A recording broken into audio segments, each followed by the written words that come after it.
The following is a special presentation of WSAV Sports.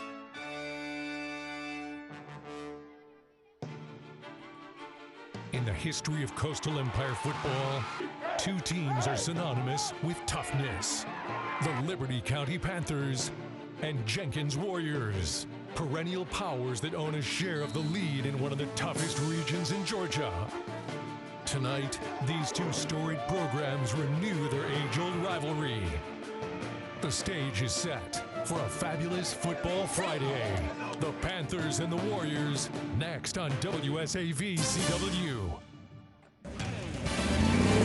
Now, faster than a Mustang, more powerful than an F-150, the WSAV CW Friday Night Blitz Game of the Week is on the air. Powered by O.C. Welch Ford Lincoln. Oh, sweet, sweet music to be back on a Friday night in Liberty County. The Jenkins Band is here. The Panthers are ready to go. And yes, we are at a historic Kirk Warner Field. Liberty County Panthers taking on the Jenkins Warrior in a game that could make a huge difference when it comes to playoffs right here at Donnell Wood Stadium. I am Andrew Davis here with Jenkins legend Javante Middleton. Javante, we were talking about it before. It's almost like you're back on the field. You're getting goosebumps, huh? Yeah, man, I had goosebumps. I was so excited to be here, so excited to come be a part of some high school football. Well, we're going to have to see what you do from this side of the field, and you don't have to touch the ball yet, so we appreciate it. Liberty County, meanwhile, is ready to play today. They took out Windsor Forest last week in a really dominating performance for them. Easy win for them. Now, Coach said it wasn't easy enough because he would have liked to see them play better, but 210 rushing yards, 178 passing yards, defense dominating all over the field. Be interesting to see how the Panthers come back this week. The keys to the game for us, you know, for Liberty County, they're going to want to run the ball, but first, they've got to stop the quarterback, something you know only too well. The quarterback's the key for Jenkins. Yes, and you want to stop the quarterback. You want to try to corral him, make sure it doesn't get going passing or running. And you got to stonewall the running game on defense. What can Brown do for you? It's the two brothers, Elijah and Aaron, who do most of the damage out there at running back and wide receiver. Liberty County's going to have to count on them to win this game. At the same point, you couldn't ask for more out of Jenkins last week. A huge win. 2 punt returns for a touchdown, an interception return for a touchdown, and a safety right there, and a few other things by the time they were finished. An easy win over Groves, but Coach Welch said it was just what the team needed after a week off. Now coming to this Liberty County game, which he knows is going to be tough down to the core. You got to play well in all three phases, the offense, defense, and special teams. Mental and physical mistakes, I'm sure that's the first thing they always used to tell you going into a game. Yeah, you want to limit those mental mistakes. You just got to have a short memory like you're playing baseball and be able to move on to the next play from there. Absolutely. All right, well, we're going to head right from here up to the coin toss and get you ready out there. Both teams walking out to the center of the field for this one.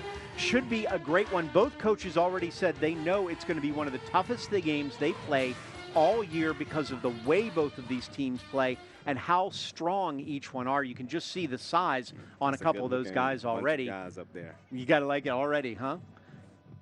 What's a coin toss like, even just to be out there and be one of the captains? It means the world. I mean, growing up, you always want to be the captain of the game. You're asking coach if you can do it. But once it comes to high school and Friday nights, you make sure everyone gets to see your name, see your number, hear your name, and go from there. With the ball. All right, let's see what the Reds got to say. Ball to him, he's going to spot it for us and everything. Your running backs or whatever. Okay. Y'all the visiting team, you get to call the toss in your own stadium. Okay.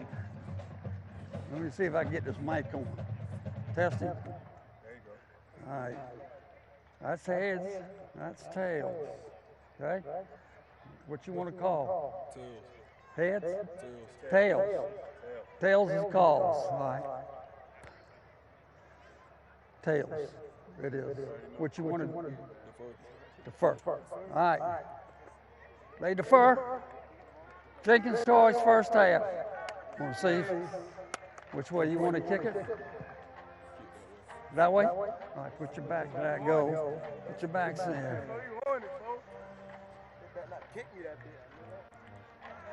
Jenkins elected to receive.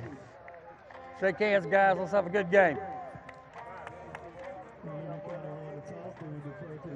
Testing. All right, there you saw Jenkins get the ball first out here. Javante, you always like to start on offense, especially if you're the quarterback. First thing out, get that ball and get it started right. That's right. You want to start fast. I've always loved starting with the ball, receiving the ball. You want to get the ball in your hands, go down and score, and be a front-running bunch. All right, well, we'll see what happens. We're going to go down to our third member of our team, Hank Tatum, right down on the field. Well, guys, leading up to this game, the focus hasn't been solely football, as it was moved away from Memorial Stadium in Savannah to here in Liberty County as a safety precaution. But Jenkins head coach Tony Welch said that his team can't control what it can't control, and their only focus tonight is the final score. Now, to be on the winning side of that, they're going to have to run the ball and control the time of possession. But on the opposite side for Liberty County and head coach Tony Glazer, last year when these two teams met, it was a one-possession game heading into the fourth quarter. They ended up losing, but to flip the script this year, they've got to limit the late game mistakes and run the ball as well. We should be in for a game of some good old-fashioned football that's won in the trenches. We'll see who comes out on top tonight. Back to you guys. That is the term, Hank, that both coaches use to us. Good old-fashioned football. This isn't going to be a throw-in game where they're going to spread it out every place. They're going to run the ball at each other and try to get 3 yards in a cloud of dust. Yep, nothing wrong with that. Good old-fashioned football. We're in Southeast Georgia, where football is king, and it's the cream of the crop. So we're going to play hard down here, and we're going to see who comes out on top. Interesting from that quarterback perspective. You actually liked that, didn't you? Probably handing it off some, mixing it up, because then it made the passing game easier. Yeah, I was blessed with a couple of good running backs. One of them, working in the NFL right now, King Bird. We had Joe Burke. We had Amin Stevens. So I was able to put the ball in their stomachs and watch them work. And then once teams started filling up the box, I was able to air it out, and we had a bunch of good receivers to go up and get it. Not bad. That was a pretty good team back then, you know? Yeah. Well, Liberty County will kick this one off first. Jenkins will get the ball on this. Your kicker, man kicking the ball off on this one for Liberty County is Aiden Ronk, their kicker.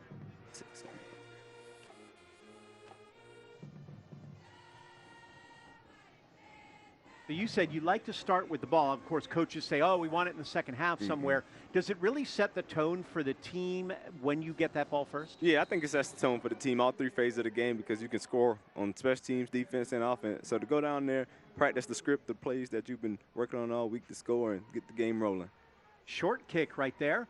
Picked up about the 20. 2 men knock into each other and fall down. Dumped down at about the 23-yard line. Not much doing on that. A little bit of miscommunication. So we'll see how Jenkins starts this one out. It's all going to go through Demetrius Holloway, the senior quarterback, 6 foot, 180 pounds. Now, he's got 320 passing yards on the year, 66 rushing, so he's a dual threat kind of guy.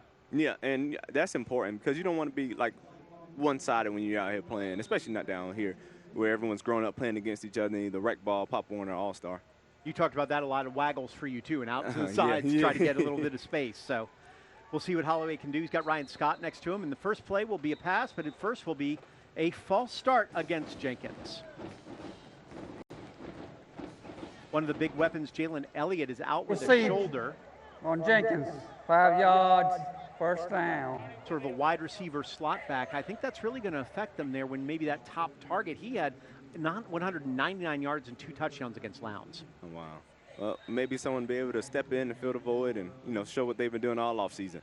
I think that's when you get a team like Jenkins who has so many different athletes and so many different weapons, somebody's ready to step right in. Next man up. All right, so it'll be 1st and 15 now. Holloway under center. He's going to hand it off on the sweep. That's going to get up to about the 25, 26-yard line. That carry by Dominique Johnson. Well, the offense looks just a little bit different from back in 2014 to 2018, but it's good to see that they're, getting some positive yards on their opening play after, a false start or what penalty that was just then. You weren't running much wing T back then, that's for sure. Although I got a lot of it in college. For the Citadel, indeed you did. That's correct. There's a handoff up the middle. There's Ryan Scott, and he's going to get wrapped up immediately and thrown to the ground by the big man in the middle. That's number 44. Mr. Rodriguez.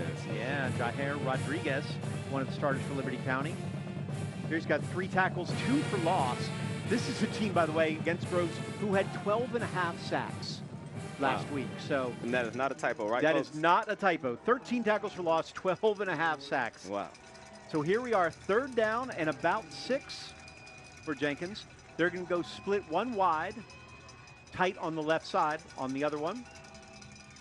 Holloway back. He's going to fake it. He's looking to throw. He's got a man. He's going to go deep with this one, wide open, and he's going to miss the intended receiver. believe that was Dom Johnson again, and he had him open, just overthrew him, and it looks like Jenkins will have to throw a punt. Throwing those deep balls is not easy, especially on the run. No, well, no throwing in high school football, college football is easy. But no, it definitely is. And especially, you know, being that's his first, you know, throw of the night. Typically, you know, we want to get it started with like a nice hit or out. But it's okay. We're going to see a lot of that tonight, and that's what makes this game special. Absolutely it does. Josh Woodley is punting. Now, even the coach from Liberty County complimented Josh on his kicking and punting, said field position is going to be key, that Josh is able to flip this field. He's only got 2 punts on the year, but he's got a 42-yard average. Wow. High snap. Woodley's going to get it.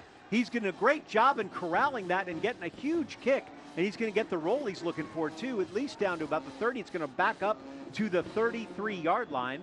So still a good kick for about 35, 40 yards. Now we turn it over to that Liberty County Panthers offense. And we said at the beginning, what did Brown do for you? It's two brothers, Elijah and Aaron, who are going to be the key. But the man under center is Jair Roberts, just a sophomore. Wow. It's a young man out there, too. Being in a big game like this, what are those nerves like as a young guy? You know, precious pleasure. So you coming into a game where you know this game could have a lot to mean going into the playoffs. And even though it's early in the year, this teach him a lot about himself and what he could do for this team. So we'll see if what Coach Glazer told us was right, was he was going to plan on running, and he's going with a tight formation right off with only one wide receiver on the side.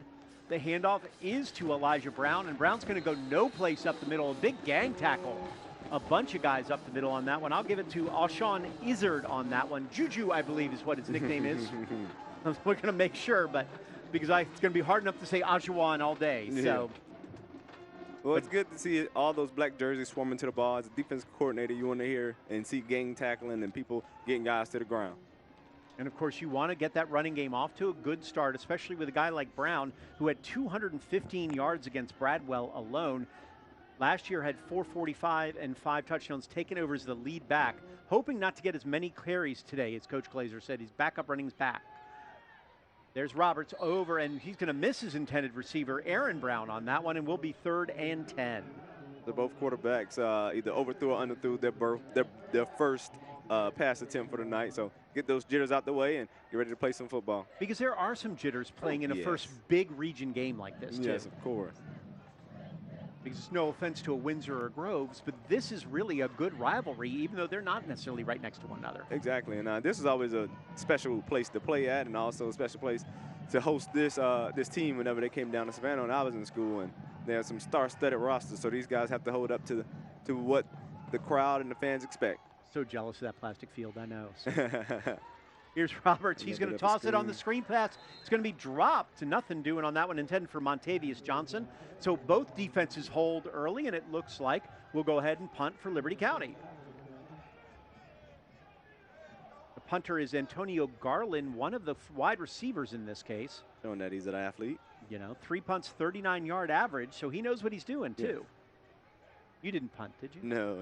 They didn't let you kick the ball? ball? I was an emergency punter, emergency kicker, but I wanted to make sure we never got to that emergency. Well, we talked about it. This field used to be just a mud bog on a regular basis. It was very heavy. This one in Richmond Hill, I always remember, is some of the worst. Yes, this one in Richmond Hill. We got back deep for Jenkins is number 1, Dominique Johnson. Good kick there. Waving everybody off. That's going to stop on a dime, and it's going to hit. It's actually hit the back of the Jenkins player. Picked up by Liberty County, number 12 on that one, and they will get the ball. Nikeem Ezel with the fumble recovery. That's why they always go, Peter, get out of the way. You got to let it be heard on both sidelines and make sure everyone knows. And that's exactly it. Bounced backwards, didn't expect it, right off the back of the Jenkins man, and that was done. You know, in special teams meetings up in college, and I know in some high schools as well, you kind of teach the guys that are making it down the field from the punt team to push the receiving team into the ball. I don't know if that was necessarily the case, but it definitely looked like it. Coach Welch, not a happy man on that one. So not that I blame him one bit. So field position now set up for Liberty County. Here's the Panthers. Left. They're going to hand it off right up the middle again to Elijah Brown. He's going to drag a few tacklers forward. Looked like he had nothing. Gets about 4 on that when he's finished. You know, you could expect a shot play right here just because they got the momentum, they got the ball back on the special teams mistake, mishap, turnover. So now they're on the plus side of the 50, so we could be expecting to see the ball have a little air on it under here. John Izzard on that one on the tackle, just to make sure I get it right. And Bryson Foster also in the middle there, taking care of that. But that's going to be a gain of 4 when it looked like there was nothing there. Elijah Brown doing a lot of that. Did have 120 yards versus Windsor and 2 touchdowns, too, in a game that was out of hand early. Little confusion here, making sure they get the play call right. You have to get in the formation together. Coming back to football in the phone booth right here. There are a lot of guys in that backfield, that's for sure. Nobody out spread out wide. Here's Roberts. Roberts trying to get a draw him off sides, almost did. Now there's a flag.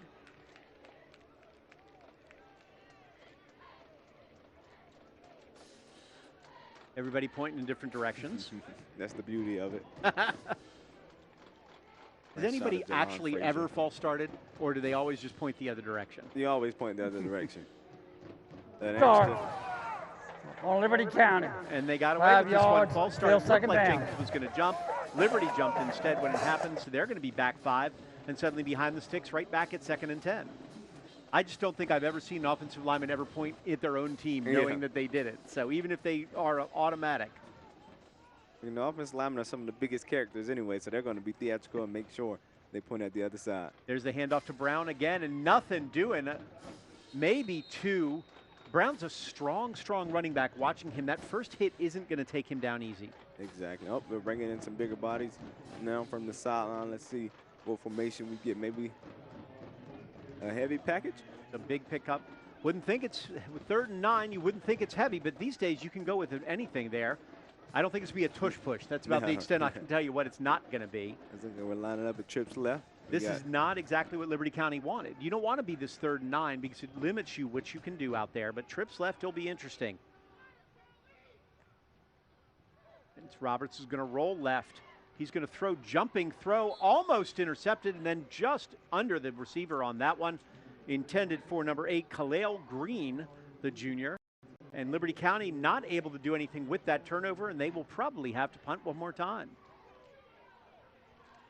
You know, I mean, we'll still say that that's the first drive for the Liberty County Panthers. You know, they got the ball on that mishap on the punt. So, you know, get those first drop jitters out of you and be able to move on from here. And you can't give up on the run with a couple plays that just didn't go anywhere with 3 runs because they're going to need that run for the entire time. Exactly. With how strong of a kid Brown is and leaning on that defense, he'll be able to make something pop.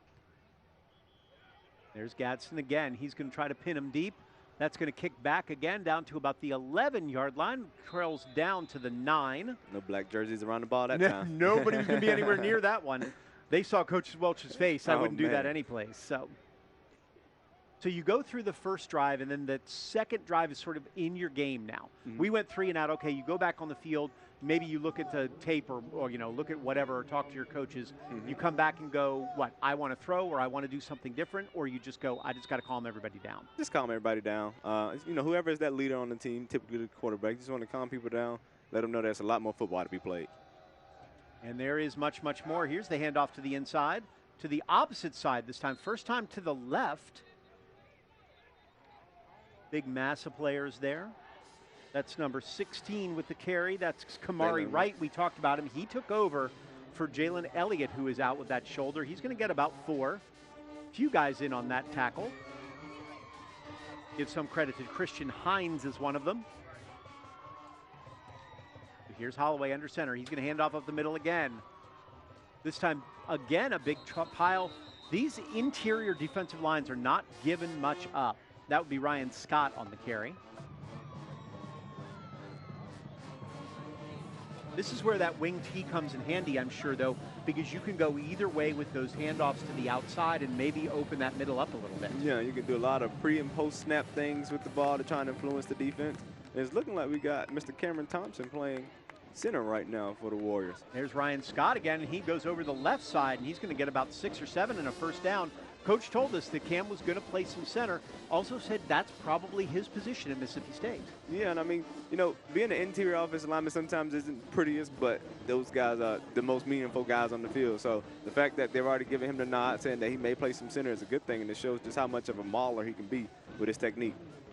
And a big man to have up the middle for you to get some yardage. There's the handoff to the outside, this time to the right. Pulled down, nothing doing.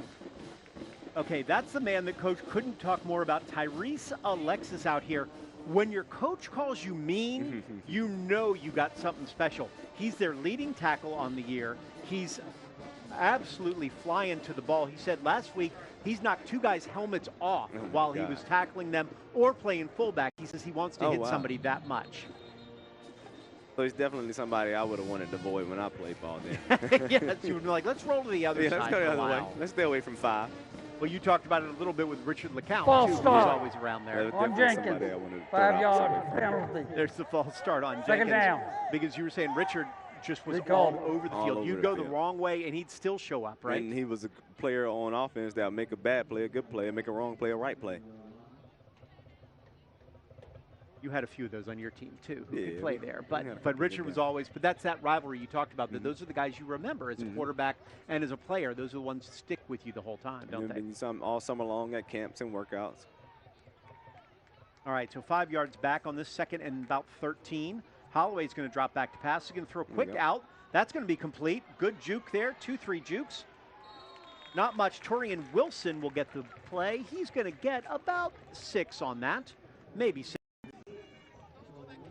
And I know Torian's a junior, but, you know, still some room to grow, still some stuff to learn. Just because when you catch those quick hitches, you want to tuck, turn around, get north as fast as you can, and get as much yards as you can. I know he did a little bit of dancing, trying to create something there, but, you know, coaches want to see you catch that. You turn around, you get upfield.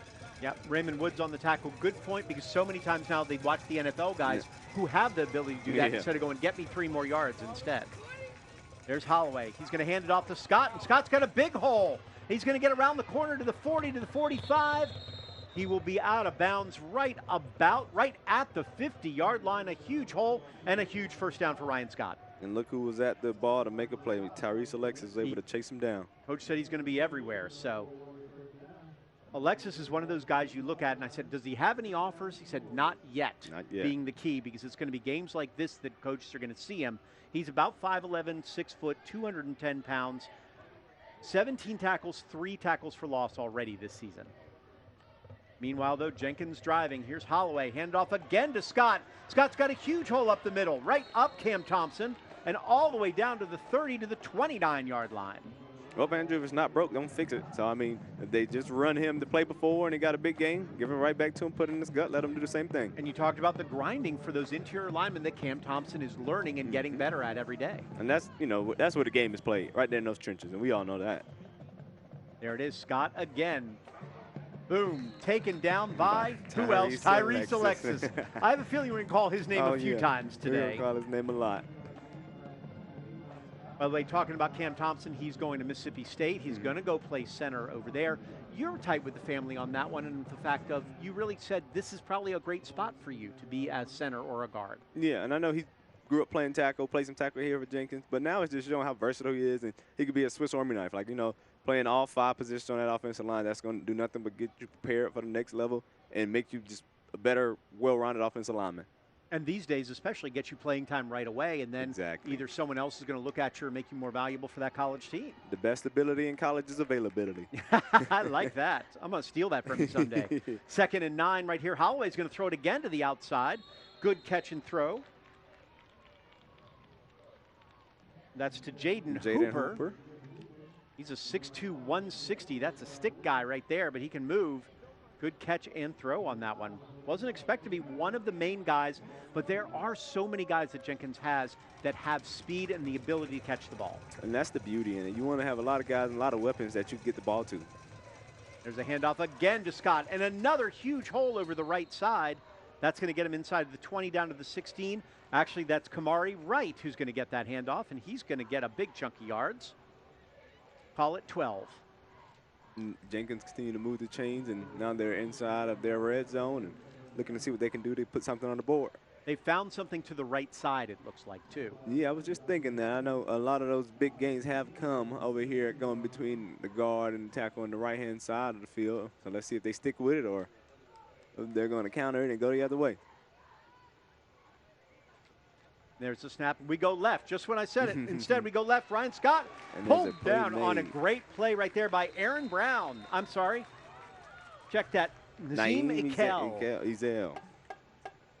Naeem And with that's a good open field tackle right there, especially coming from the cornerback position. Just a junior, but playing really hard. A lot of juniors and younger on this team. Actually, only one starter on offense is a senior. Wow. Only 3 starters coming back for this Liberty County team. But Coach told me, Coach Glazer believes he's got a better team this year than last, despite not having that many seniors. Well, that tells you that the future is bright out here in Liberty County. Tight formation, 1 wide receiver again. Holloway under center this time. Pretty loaded box here. Looks like he's changing the play. There's the handoff again. Dragon tacklers forward. Tackled by Makai James. And a lot more Panthers. And a few more guys with some help. A few guys with some help on that one. And, of course, Tyrese Alexis is in there in the mix. He's always going to be by the ball. So they call it 3rd and 8 right here from the 15-yard line. Jenkins in the black, first drive here. 1:34 left in the first quarter. We got Jaden Hooper lined up to Demetrius Holloway's left. Holloway fake once, fake the other direction. They got it on the misdirection. Breaks 1 tackle, and he's going to go in for the score. Kamari Wright with the touchdown. Kamari Wright with the touchdown, folks. He broke a couple of tackles on his way into the end zone and showed that he has the ability to step in and fill the void and make some plays. The junior, big play. Good block on the outside by the wide receiver as well. Jaden Hooper, you talked about, you pointed him out, but he did the blocking on that. Wright was expected to pick up the slack with Jalen Elliott out, and it's exactly what he's done, doing it on the ground, though, while Elliott did it through the air. And I think one of the small things, like kind of the intangibles, was that once he realized that he was getting to the outside and he was getting to the sideline, he moved that ball over and was able to put out a stiff arm to make sure that he was going to walk to the end zone. Josh Woodley puts this one through, so Jenkins takes the lead in the first quarter, 7-0. We'll see how Liberty County responds when we come right back on the Friday Night Blitz Game of the Week on WSAV CW.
Welcome back, everyone. I'm Kim Dusty.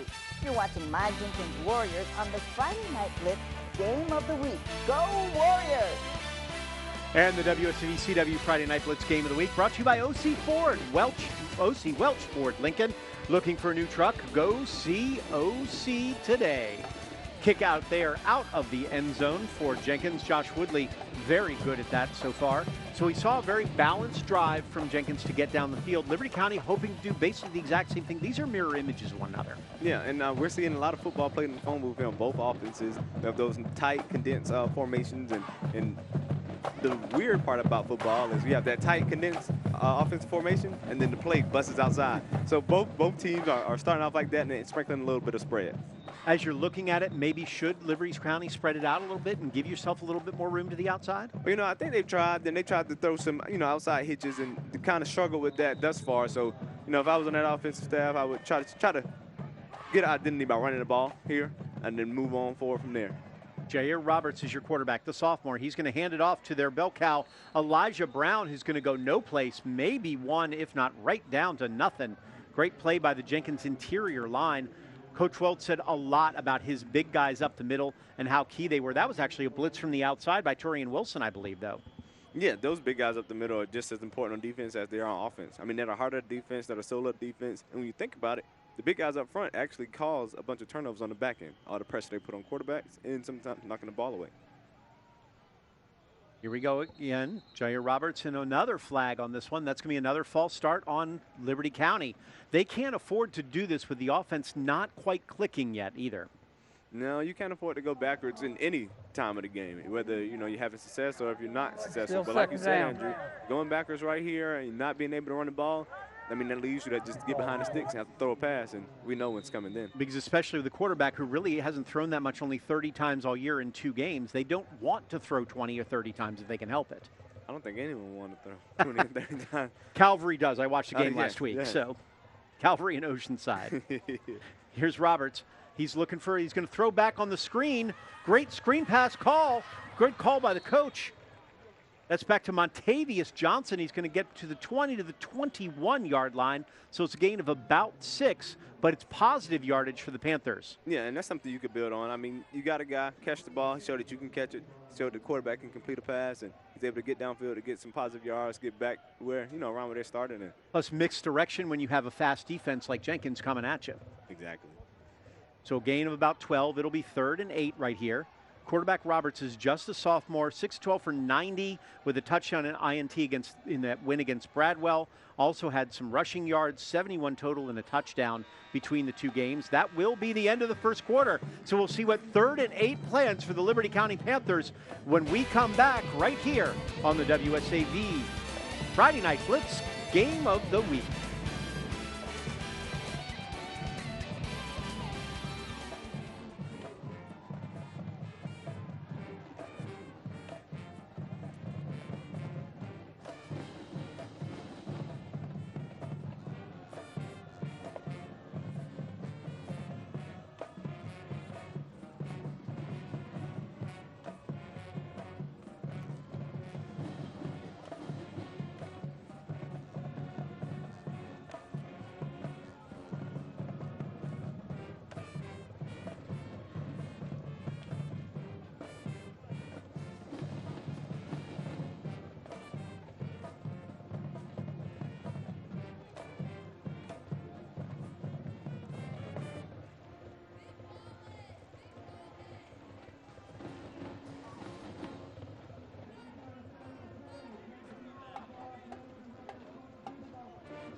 DW Friday Night Blitz Game of the Week brought to you by Chicken Salad Chick. Deliciously fresh in Bluffton, Savannah, Pooler, and Statesboro. Made from scratch, served from the heart. We start the second quarter here from Liberty County with the Jenkins Warriors up 7-0. Andrew Davis here with Javante Middleton. And so far, Javante, we've seen a lot of attempts by Liberty County to find their own offense. And so far, Jenkins' defense has been able to stop them. Yeah, they've been able to stop them. They've been able to get some momentum on both sides of the ball for Jenkins. But, we have a new quarter here, so. Here's Jair Roberts. Looks like he's got a lot of room open. He's going to throw it, and he's going to get it to his receiver right there for the catch. Good catch by Antonio Garland up to the 32. Yeah, and it was good for Mr. Garland to hold on to the ball there because there was a defender in his lap as soon as he caught it. A lot of room out there for Roberts, but he had to thread the needle to get it to his receiver. A nice throw and catch on the run. That's a confidence booster here to start the quarter, and hopefully Liberty County is able to get something rolling for themselves. Garland's he's a senior, but he only had 2 catches going into this game, but for 61 yards, we clearly a deep threat. Now they're going stack formation with a fullback on this one, which is Mekhi James. But they're going to pitch it instead to Brown. Elijah Brown is going to break 1, 2 tackles. He's going to get about 5 on that. You know, and the football guys always praise, you know, a hard-fought running back. So at some point tonight, I'm sure after taking this grind and pound approach that they're putting out here right now at Liberty County Panthers, they're going to see one pop. Well, I had 21 carries against Bradwell, 19 against Windsor, so you know he's going to get the ball a lot when they're finished. That is a workhorse. 2nd and 4, 2nd and maybe 5. Running a lot from the line so far. Not a lot of looking to the sidelines, but a lot of questions on the arms. There's the handoff again to Brown. He's going to be pulled down from behind on the good blitz. Checking the number on that one. That may have been Kamari Wright again. Nope, that's number 9. John Izzard. We're going to go with John. It's better because that's what the family calls him. We're going to call him that today too. So, but John Izzard, a really nice player, going to FAMU next year. Oh wow! So he's somebody who's already got his idea. Now he's just trying to build that game up that he's got. 9 tackles and a fumble on the year. Had 53 tackles last year, 7 for loss and 4.5 sacks. So they love to blitz him around the edge. And you see he's effective in what he's doing. So that'd be a good get for FAMU to get, and he can go down there to Tallahassee and make a name for himself. And there's Roberts who throws it away. Nobody really in the area other than maybe the lineman. But he was under a whole lot of pressure again. Jenkins has been able to get around the corner especially. There's John again. Always around the ball in the quarterback hurry, now you know pressure. Now you know why FAMU likes him right exactly. there. Especially to have a speed outside linebacker. And this will set up 4th down. Unfortunately, Liberty County not able to do very much with it.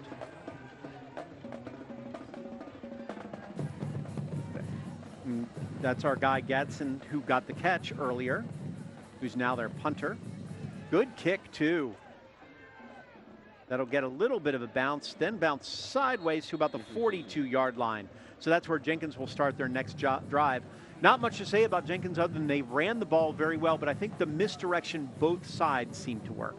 Yeah, and you know, like I said earlier, if it's not broke, don't fix it. So I'm sure we'll be able to see a lot of mixed direction from the Jenkins Warriors here. Well, I'm talking about the defense, their star out there. Hank, we were talking about our guy Tyrese. You got a little bit on him for us.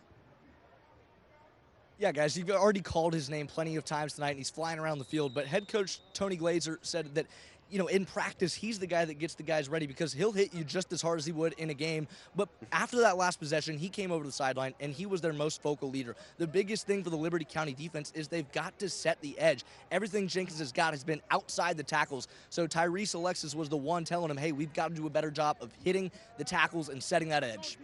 That was Holloway right up the middle. They didn't need the edge. Thanks for that, Hank. Holloway just dove forward and got huge yardage, as it turned out, all the way onto the Liberty County side of the field. You know, that's a good thing that a quarterback's not afraid to stick his head in there, get some hard yards, and then get up and be able to call the next play. And we saw a little bit of ball security on the end of that run right there, too. Making sure he protected that out there. Well, as we talked about, when you've got Cam Thompson in the middle leading you forward, it doesn't hurt. But actually, he was able to get past him into that second level. There's Holloway. He's going to hand off to Scott again, who's had a big day already. Scott's going to go down to the 41 and keep moving.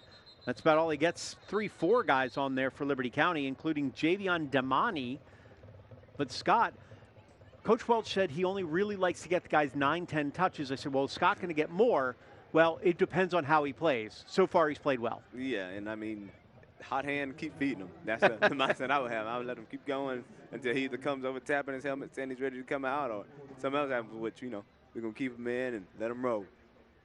And you didn't mind that as a quarterback. If the running back was hot and it was working, you want to score either way. Yeah, I had a bunch of hot running backs, so I was able to let them do their thing, and then that opened up some stuff for us before Coach Cam or Coach Adam take us out. Holloway's going to go to the inside there to Dominique Johnson, and Johnson's got a lot of room. He's going to juke a tackler, and he's going to go in for the score on this one. What a play by Dom Johnson. Yes, and as we saw, he got to the outside. He put that ball in the right hand and had his hand on the inside ready for a stiff arm, and he used that speed to not be touched and walk right on into the end zone. 8 touchdowns last year. This is his first of the year. This year comes on that sweep. Nice move, double move there, getting past the corner, and nobody's going to touch him into the end zone. That was a nice move out there. That's something that he's going to put on his huddle highlight. He'll be all over going, Coach, just look at this one for me. And then he's out there blocking on the field goal, too. So you got to recognize the guy, making sure he's taking it all phases of the game. Josh Woodley with the kick. That's good. He is perfect on the year. 11 for 11 on the extra points. Jenkins now up 14-0. Liberty County looking for some answers. 8:40 left in the second. We'll tell you what they come up with next on the WSAV CW Friday Night Blitz Game of the Week.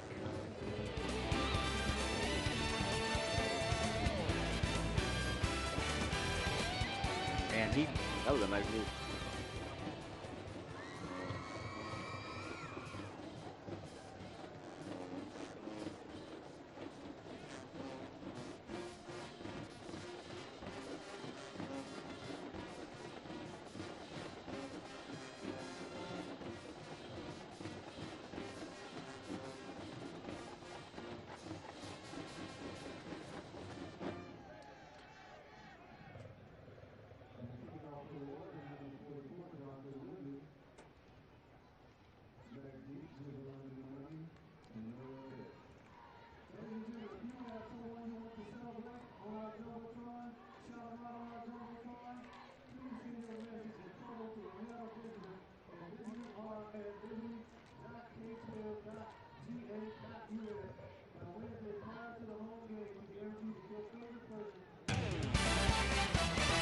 CW Friday Night Blitz Game of the Week brought to you by O.C. Welch Ford Lincoln. Check out our exciting lineup featuring Aviator, Corsair, Nautilus, and Navigator. Looking for a Lincoln? Go see O.C. today. Right now, everybody here at Liberty County Stadium is seeing Jenkins go out to a 2-score lead early. Here's the kickoff, hoping for a little bit of action on this one.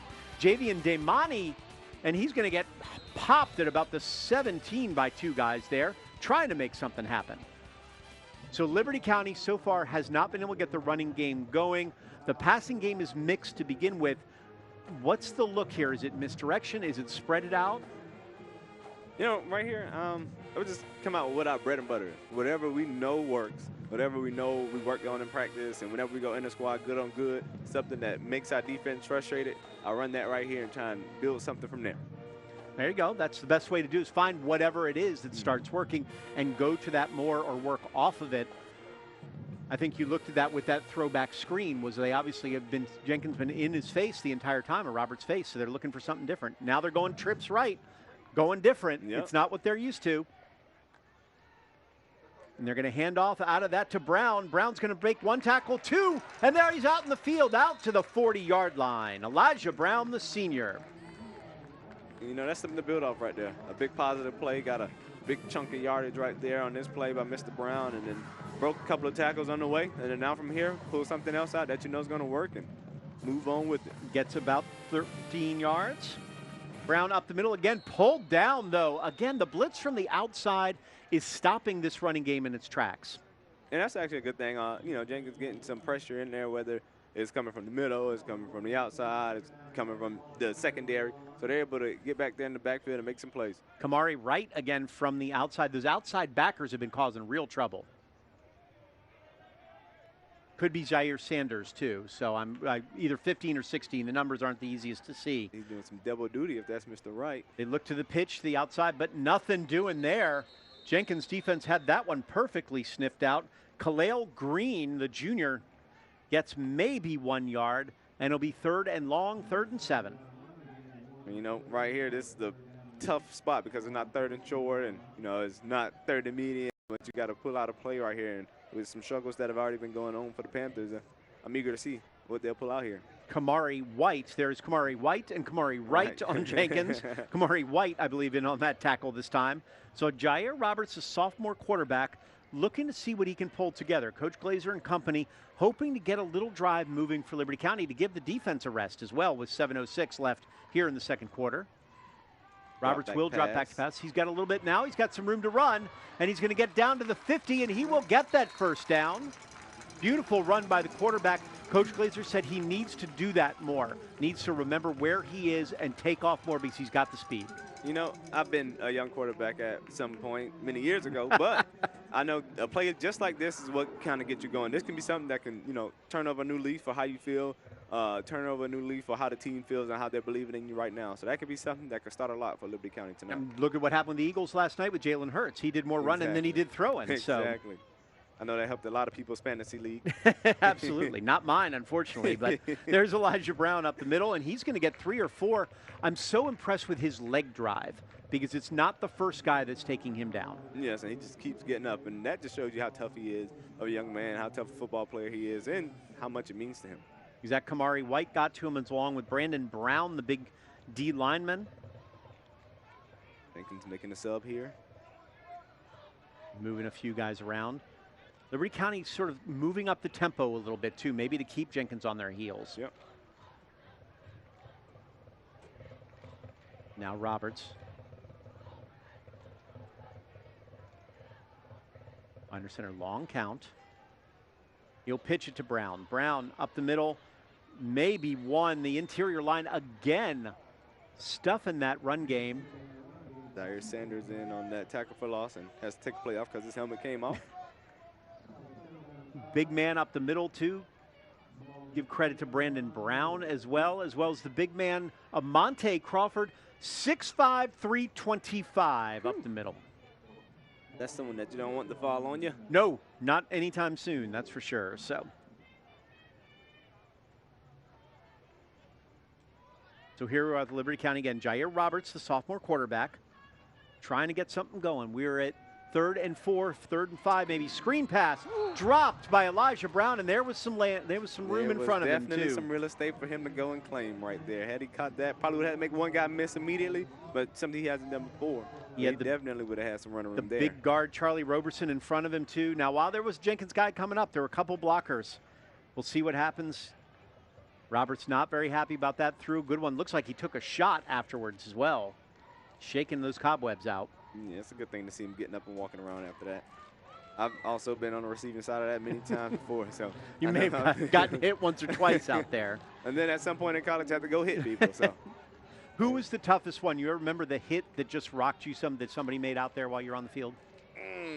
In high school, there was a cat by the name Hunter Hall that played at Glenn Academy. And it's funny, I actually didn't play against him in like regulation game. It was an all-star game. So we were hitting an all-star game. And Hunter Hall, Glenn Academy, he laid some whoop back in high school. So I definitely remember that one. You remember him very well. It is funny, those kind of things stick with you. You know, we were talking about don't ever forget him. No, you walk up to him today, you'd be like, you hurt me. So you talked about, though, when you were playing, the difference on the offensive line, that you didn't really have a lot of big linemen in front of you. The size of some of the guys on both sides of the ball right now are very, very large. Yeah, we talked about that earlier. You know, we had a bunch of guys that had huge hearts back when I played at Jenkins that blocked for us, and we were overly successful with it. But, I mean, gosh, just being on the field pregame and looking at the size of the offensive line on both teams is actually, like, amazing. Because I remember we had guys that were a fraction of some of those guys' size. What could you do behind some of these guys now, right? Only I could imagine. As I saw you stretching your back out earlier, you couldn't do that much, right? Yeah, I can't do it that much. Not anymore. And here's Garland with the kick. Another good kick, and he's going to pin him deep on that. Gets the roll. Not quite able to pull it out of the end zone, so that will go back out to the 20. Very good hustle, though, by number 12 from Liberty County, Mr. Naeem Ezel. So we got a little something from the past. I don't know who this guy is. Who is that guy? Look at the suit. Still looking good in the suit out here. Javante back in the day on the roll to the opposite side. We're trying to remember the name of the receiver. Tyrone Scott. Tyrone Scott, okay. Right there. This is Javante back in high school. Took him to the Elite Eight at one point. Oh, man, Player of the year. You remember the games even specifically. One of our favorite guys to go out there and cover. Dual threat quarterback playing for Jenkins. This one at the top. We said this is maybe the best Savannah High team in years, and you were able to take him out that day. Meanwhile, Jenkins got another toss to the outside, and while we're talking, Javante would be proud because that's another touchdown for Dominique Johnson. Wow. Speed kills right there. Screen pass to the outside. Johnson's going to take it the rest of the way. Just a nice little throw and catch, and he trip turned down and got memory to the lane. outside and took it right on down the sideline to the house. Quarterback's best oddly friend. And funny enough, that really good Savannah High team, guess who the head coach was? Who was that? Tony Welch. Oh, there you go.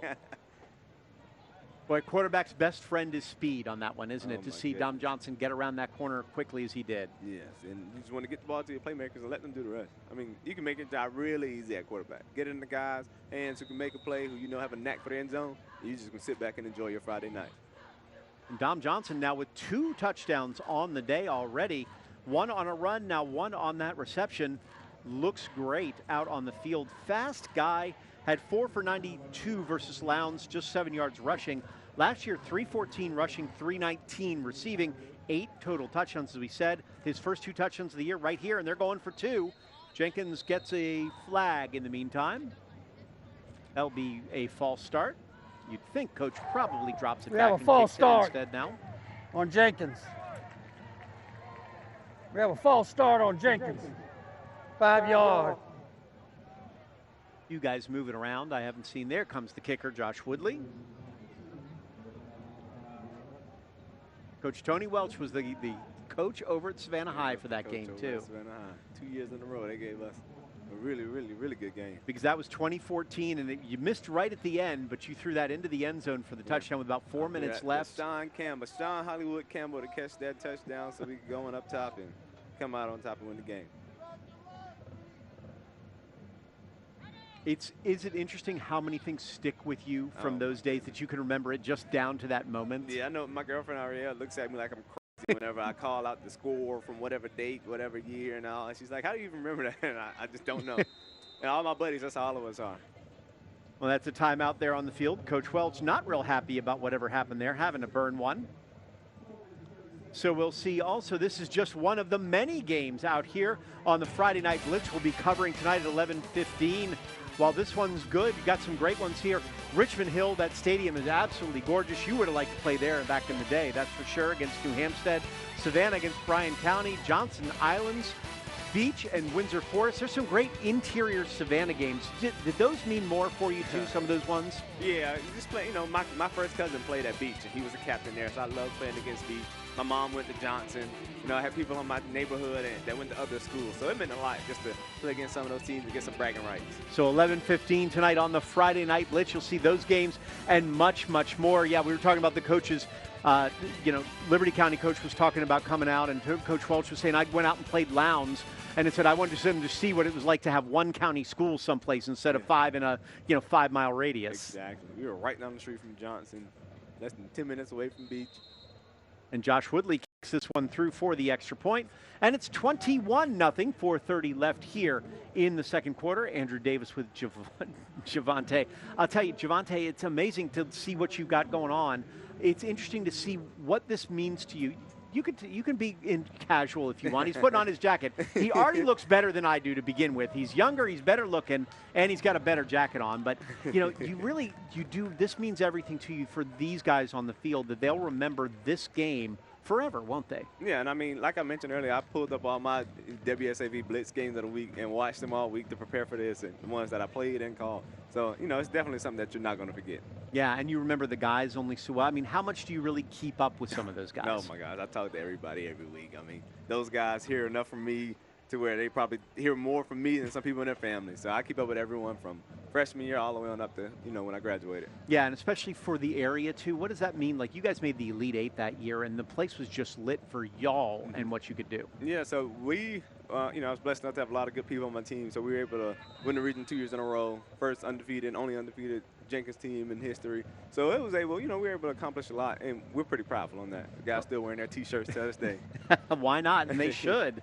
If they can do it, God bless them for it. So there's the play up the middle. First big play for Liberty as they're going to get down to about the 39-yard line on the kickoff. He's taking his jacket back off. He had to look good for the camera. Just for the camera. It's the quarterback in me. Quarterback's always got to look good, So Liberty County here back on offense, hoping to put something together before the half. That'll get down to the 39-yard line. Jenkins' defense really stifled that running game, really only 1 or 2 big plays at the most, and big plays being 10-plus for Elijah Brown, who's their real back that they were hoping could break some free. we'll have to see what they can do. They are spreading out more with more wide receivers to try to see what happens. So far, J.R. Roberts not directly on target with them. I don't know, Andrew. Even with, some of the overthrows, underthrows, I still may come out and take a shot here, just being down 21 and, getting ready for the halftime. There's Roberts. He's got his man. Perfect play and good stick. Man. The question is, they're going to call that incomplete. It looked like Aaron Brown had it, but knocked free on a huge stick. Brian Swinton laid a nice tackle on the receiver there and was able to knock the ball out. Just what you want to do, right at the chest level, too, to knock the ball free. Hadn't called Brian's name all day, so perfect for him. Perfect timing. Coach Welch liking that one a lot. And it's good to see Brian getting his head in there. I know Brian's a standout on the baseball team as well, so pretty well-rounded athlete right there for the Warriors. A lot of these guys are 2 or 3 sport athletes, too. They like to play some of the other things. It helps with footwork, among other things, too. As Ashley Darren Award winner, we promote that over there at Jenkins High School. We want you to play as many sports as possible. Over at Liberty County, they were saying that, too. Elijah Brown and Aaron Brown, both basketball players, and they said, Coach can't have them. He said, hopefully we got 15 in that. Exactly. We want 15. He can have us after 15, but we're hoping to get 15 out of it. That's how it was with Ty Scott. Ty Scott was one of our best basketball players, one of the best basketball players I've ever seen. And we took him deep in football. And Coach Bakari Bryan, who was at Jenkins at the time, now in New Hampstead, he was itching to get Ty. We were like, no, we want him another week. Bakari always thought he could win. That's why. He was going to take it a whole way every time he could. So. And that's tough, too, because some of the guys are better, like you said, Ty Scott, better basketball player than a football player. But at the same point, he was tied to football and wanted to play, so that's an interesting combination when you get there. A phenomenal athlete in Ty Scott. How much do you think that helps to play multiple sports? Because so many kids specialize now. Yeah, I made a post in college that actually got some traction. I'm so against specialization, especially, I wanted to play 2 sports in college. I just think that you build more relationships and you become more well-rounded and you're tougher. There's Roberts, quarterback draw. That's been their most successful play. Now twice down for 14 yards, close to 15 for Roberts. Just another good play by the young quarterback here. Well, like I mentioned earlier, giving yourself confidence and the people around you trusting you and they believe in you, and the coaches clearly believe in you because they're keeping the ball in your hand. So the fact that you go down and do something like that when you're down just a little bit right here, and it's probably give you some momentum to move forward. Well, it slows down that pass rush, too, knowing that they can't just come upfield because he can run right by you. That trips right. Let's see what Mr. Roberts has. Got 4 wides on this one. Roberts goes to the opposite side, nearly picked off on the play. Good sniff out by Jenkins when they saw the curl back. Intended target was Mr. Garland on that one. I know they're trying to get him some touches and get him involved and see what he can do and potentially make a touchdown score and play for them. They got speed on the outside. They just have to get him the ball first, and that's been the hardest thing because Jenkins has been all over those wide receivers. And looking at that last shot, they got speed on the outside and size on the inside. 2nd and 10. There's Brown. Elijah Brown, 2 cuts, and he's going to get to the outside, and he's going to get himself a first down and a gain of 11. I know you're a quarterback by trade, but you like watching the cuts. You watched Middleton earlier, and now you're watching Brown, too. Yeah, I like watching the cuts because it's something that I couldn't do. I was able to watch some good running backs do that, but it definitely, makes the game exciting, one. And then also, the extra couple of yards comes from that. Well, and getting out of bounds helps, too, with the clock ticking as Liberty County tries to get in for a score and get some positive momentum going into the half. Situational awareness. And they will get the ball after halftime. There's the pitch to Brown, and he does have some room. Good. Lowered his shoulder, running behind his pads. He's going to take out his guy. Somebody's going to get hit. Elijah Williams, one of the guys in the middle there. I think he's the one who got laid out by Elijah Brown. And they're in a little bit of a hurry-up offense here, so that may be something that's going to work for the Liberty County Panthers tonight. Clock's moving. They get to Brown there. A botched play on that one, though. Nothing doing for Brown. Thankfully, I thought he might be hurt. He's just upset that the play just didn't go where it needed to. Tristan Williams getting in the backfield for the Jenkins Warriors, making the play. That's our first time calling his name tonight. Yep. And Coach Welch is running him right off the field after that play. You did your part. Yep. Brown there ran right into Mekhi James, who was his lead blocker. Nothing happened. They clearly had a bad play call, or somebody messed up the play call. 2:40, clock ticking at the 32-yard line here. Jenkins in the black and red, up 21-0 on Liberty County in the white.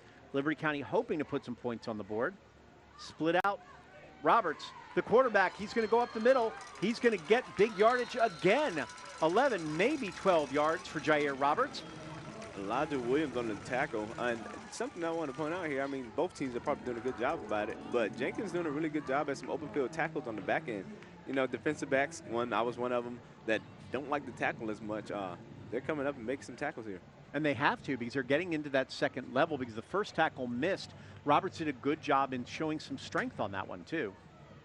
For a sophomore, he's only going to grow into this role, too. Yes. And there's Roberts. He's going to go deep, throwing it up top. Looking for Brown. Oh, he had him just in and out of his hands. Aaron Brown almost had a touchdown. And that would have been a spectacular catch, spectacular play in that one right there from Mr. Brown. We said in the beginning, what can Brown do for you? He almost got that touchdown, just out of bounds either way, but good throw and almost there for him. And that's what they talked about, what we talked about in the pregame show. Just got to have a short memory and move on to the next play after that drop. Well, especially a guy who's sort of your lead receiver, he better be there. Now you got a timeout on the field. This time Jenkins calling the timeout. So Liberty County's got 2 left with 2 minutes left. Jenkins just won. I think really important here for Jenkins to stop them, because up 21-0, you don't want to give them that momentum at all going to half. And, you know, right here, they're getting close to the red zone, so it's kind of bend but don't break mentality for that defense. And they either want to get them off the field here, potentially turnover, or, you know, leave them down and just kicking a field goal and getting 3. But you definitely don't want to break. It's just the beginning of a big weekend of football, but of course we get you ready for that weekend of football with the Thursday Night Blitz countdown, just counting down every possible way of all of these games in our area. You know, our sports teams all over. We've got 15 games on Friday nights, but you got to know who you're looking for. What teams are going to be there? What best players do you need to know about, not just for this year, but moving on to college? Colby and Joey are there to give you everything you need to get you ready for Friday Night Football for Saturday and beyond. The Thursday Blitz Countdown, Thursday at 10:15 on the WSAV CW. So we're 2nd and 10 right here. Jenkins 2 minutes left. Jenkins up 21-0 on Liberty County.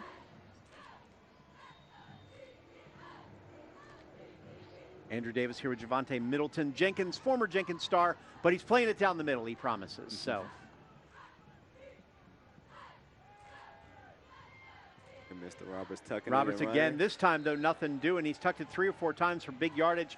No happening as the interior defensive line will pick that up. Looking like a loss of about 3 yards right there. He tried to get as much as he could, but not much doing when you've got big guys in the middle who are going to throw you down for probably a loss of 1 or 2. 3rd and about 12. Take a quick look as they get ready to snap this. Boy, I wouldn't want to run into a Monte Crawford anytime soon. No time soon. 6'5", 325. I wouldn't have wanted to do it back then either. Jair Roberts, again, your quarterback. He's going to roll out. He's going to look for somebody. He's got a pass, and it looked like somebody got him early. No flag, though. Great play on the defense. Brian Swinton again. And Swinton around the ball again.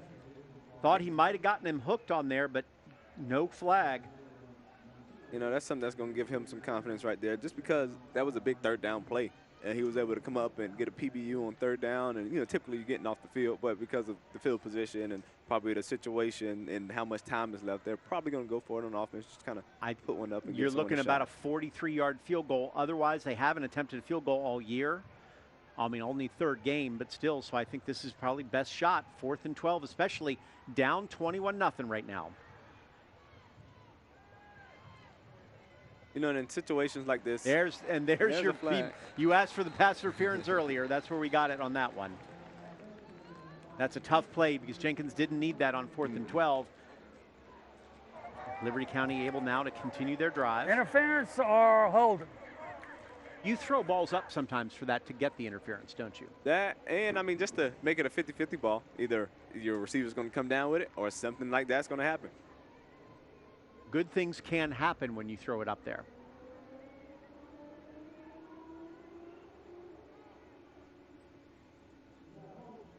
It. 10 yards, still 4th down. So it's not an automatic 1st down in high school. It's just 10 yards, even though the pass was beyond that line of scrimmage. Refs just figuring this out, so we'll have 4th and about 2 instead. They're going to call it holding. That's why instead of pass interference. Ball was not in the air when he got hit.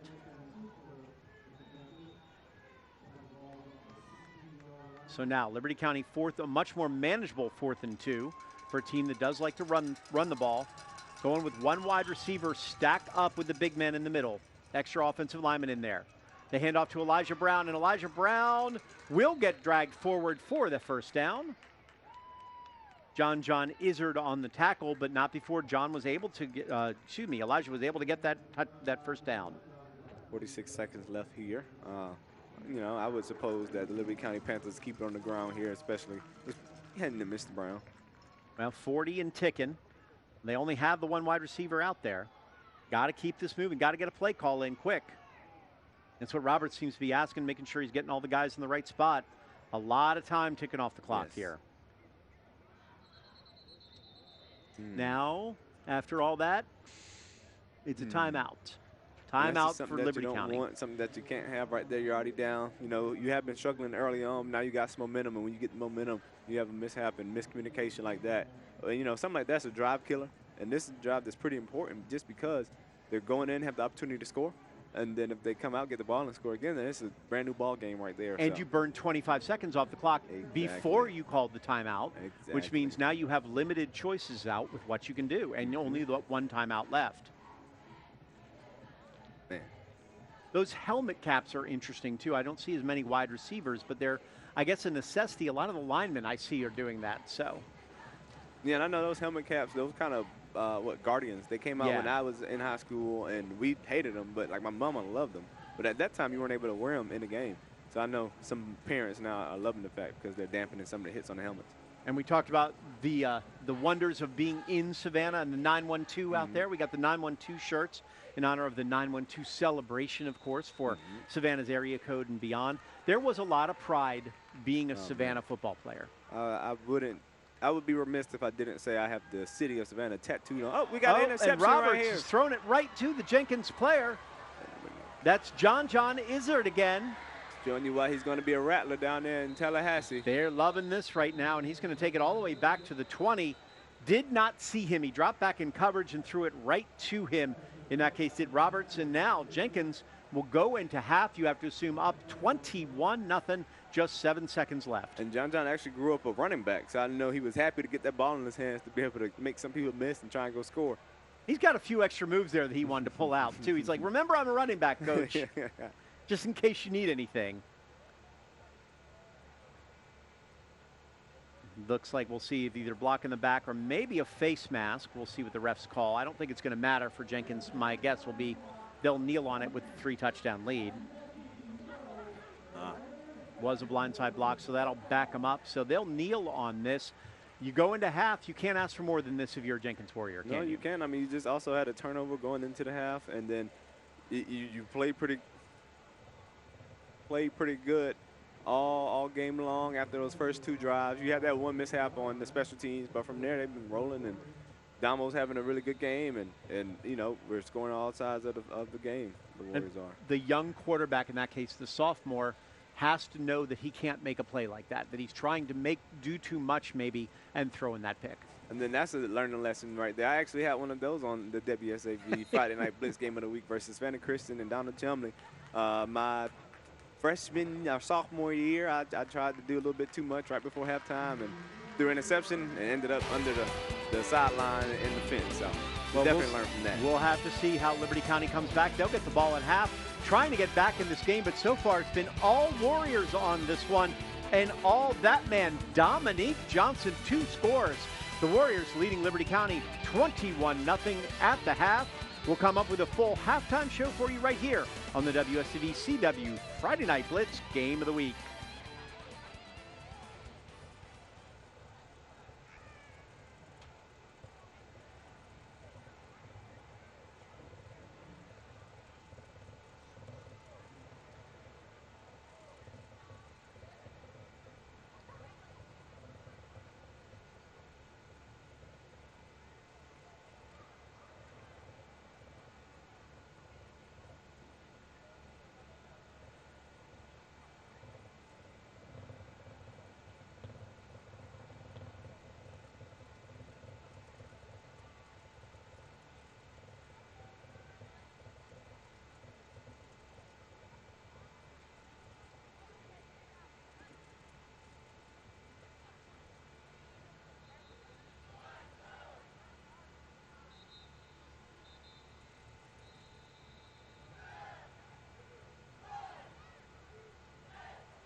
Now back to the Friday Night Blitz game of the week and your Georgia Department of Public Health at the half.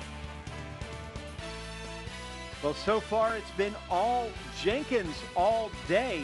3 touchdowns, couple broken tackles, and everything that the Warriors and Coach Welch may want.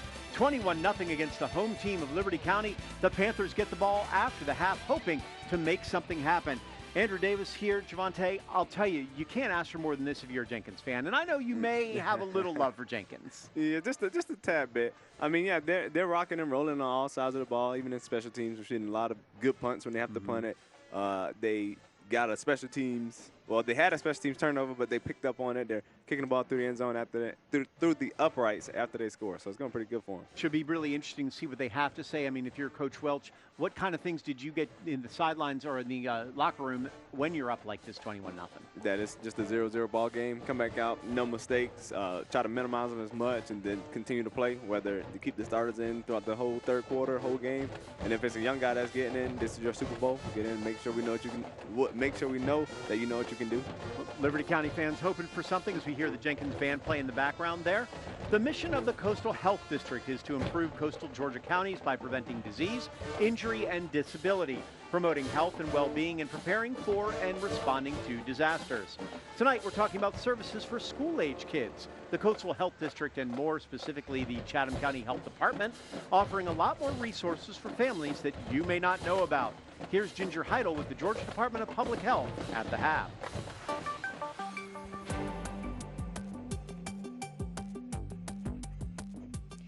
I'm Ginger Heidel with the Coastal Health District, and tonight I'm here with Dr. Sierra Peebles, the nurse manager of our Chatham County Health Department, and we're going to talk about services for school-aged kids at the health department.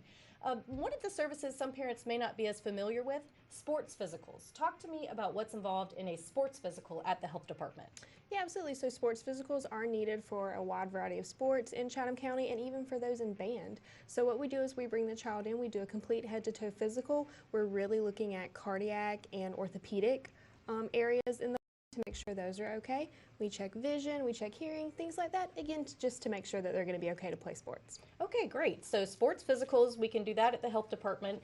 A service that people are probably more familiar with would be vaccinations for school. And kids definitely need vaccines when they're coming to school for the first time, but there are also other points in the school year, in the school career, when kids may need a vaccination. Can you tell me some of those? That is very correct. So yes, little ones do need vaccines when they're going into pre-K and kindergarten, but a lot of people don't know that they need additional boosters in the 7th grade, and then another time when they're 16 in the 11th grade as well. And what are we getting boosters for at those points? So that is the Tdap, which is the tetanus and diphtheria, and then meningitis, and at both ages, children are eligible for the HPV vaccine, which can help prevent cancer. Okay, so if you're not sure if your child needs a vaccination, what should someone do? Just give us a call. Any of the staff at the health department is able to look up your child's record as long as they've been vaccinated in the state of Georgia and let you know if they need anything. Okay, another school requirement for someone who is going for the first time to school in Georgia would be a screening for hearing, for vision, for dental. Why are those screenings so important when we're getting kids into school? Yes, any new student in Georgia needs that screening, and it's just basic sensory things that we're checking to make sure your student can be successful in school, make sure they can see the board, make sure they can hear their teacher's instructions, and just to make sure that their mouth feels okay and they can talk and laugh and play with their friends at school. So that does bring me to dental health, and Chatham County is really unique in that it has a dental clinic for pediatrics, so a comprehensive dental clinic. Talk to me about why that is so important to take care of these kids' teeth and what people can get done there. Yes, we have a wonderful dentist at our health department. She is able to do routine exams. She can do fillings, extractions, x-rays, sealants, all the things that little ones need. And teeth are so important. It's what we eat with, it's what we use to communicate, and we want to make sure those stay healthy. So once we start moving into the fall and winter months of the school year, anyone who has had a little one in school before knows that kids start coming home with the sniffles. They come home with a cough, a sore throat. The health department can also help with that too, right? Yes, we have nurse practitioners on staff that are able to do some primary care services such as treat that cold or treat that upper respiratory infection or help soothe that sore throat. That's great. So if somebody wants to take advantage of these services, what do they need to do in order to make an appointment? just give us a call. You can let our staff know kind of what service you're looking for, and we'll get you on the schedule. And what about health insurance and payment? So we do take a variety of insurance options. It's best just to have that insurance information available when you call. That way we can let you know at that time if we're able to see you with that coverage, or we do have some options that are low cost for those without insurance. Okay, that's great. Well, thank you so much for that, Sierra. That the WSAV CW Friday Night Blitz Game of the Week is brought to you by the Coastal Health District, improving health for those who live, work, and play in the coastal counties of Southeast Georgia. Learn how the Georgia Department of Public Health can help at coastalhealthdistrict.org. Right now, Liberty County needing a little bit of help because Jenkins is playing very, very well. 3 scores in the books, 21-0 halftime lead. We'll be right back with much more on the Friday Night Blitz Game of the Week.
Hey, 1, 2, 3. Testing 1, 2, 3. Sounds good.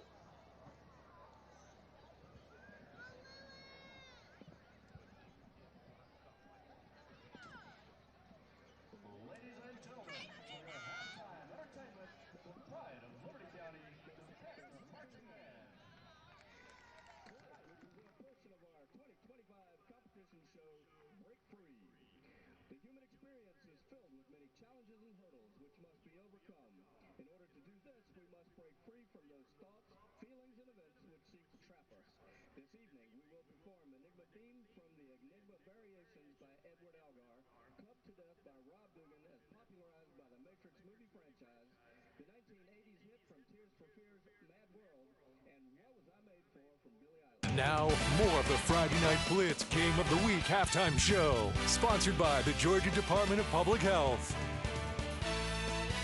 Right now, Jenkins doing what they need to do to take this game over, take control, and make sure Liberty County can't tackle them down. Liberty County had a couple moments, but not enough here, 21-0 so far. Javante, you know, from a Jenkins guy, of course, you're happy about this. But what do you, if you're a Liberty County in that locker room, we talked about what Jenkins is saying. What's Liberty County saying in the locker room right now? So kind of what I said, what Jenkins was saying. I mean, I know it's 21-0 on the scoreboard, but you're going to come out, it's a 0-0 score. You're just going to play as hard as you can, get some momentum on offense, try to get the ball in the box, and on defense, try to get guys on the ground. Yeah, that's all you can do right now. On the ground, much better than when you played here, yeah, that's for sure, on the better. nice plastic grass. So, and the weather is gorgeous out there. Scott Roberts is down on the field. Scott, we can appreciate you today. No rain, no major heat. You're in pretty good shape, so you're allowed to be here and make sure we can continue this for as long as possible. Well, I'm going to do my best over the next few weeks, but this afternoon was pretty hot, but for this evening, conditions really have improved for us. A little humid out here, but at least it's not as hot as earlier in the day. Temperatures through the game cooling off into the 70s across the area. Now, as far as the forecast for football around the southeast with the college games kicking off, we are going to be looking at a mixed bag of weather for us. UGA kicking off tomorrow at 3:30 in Athens. Temperatures will be in the upper 80s early on. There is a risk of a few showers and storms later on in the game. South Carolina and Columbia, South Carolina State taking on South Carolina. Temperatures will be in the 80s, cooling off in the 70s with that kickoff at 7 o'clock for Clemson, taking on Troy in Clemson. It's going to be pretty good up there in the mountains, 87 degrees around kickoff, cooling off into the lower 80s with a few showers or storms possible late in the afternoon and evening. Kickoff at 3:30. I think the best team to have as far as weather in this, as far as our teams, Georgia Southern taking on USC in Los Angeles. Kickoff time, local time, 4:30. Temperatures just in the mid-70s with a lot of sunshine, low humidity out there in Los Angeles. So fantastic football conditions for them. Georgia State is going to be playing Memphis in Atlanta at 7 o'clock. Temperatures will be in the lower 80s by kickoff. Georgia Tech is going to be kicking off around 3:30 with temperatures in the lower 90s. As we head into the second part of our weekend locally, though, we do add in the chance for some showers and storms, and looking ahead to next week, more storms are in the forecast, but temperatures will be a little bit cooler, so that's something to look forward to. But just in time for the end of the week, it looks like conditions will warm up again, and we'll have dry conditions likely for next Friday. You can tune in for WSAV News 3 at 11 for the latest complete forecast. Andrew, back to you. All right, thanks so much, Scott. And Javante, we were talking earlier, you said you didn't even notice the weather most of the time, unless it was cold. Yeah, unless it was cold. I know, like I was telling you, the sun will be up, it'll be hot, and then before I know it, I'll come off after the second drive. It's dark as heck outside, and I'll be under the lights. But, yeah, when it was cold, I definitely didn't want to play any ball out of that. No. I didn't want to get hit or anything. Those November games came around. You were hoping for any place where you could go that was going to be warm. That's the best part about it, because that's when the playoffs come around.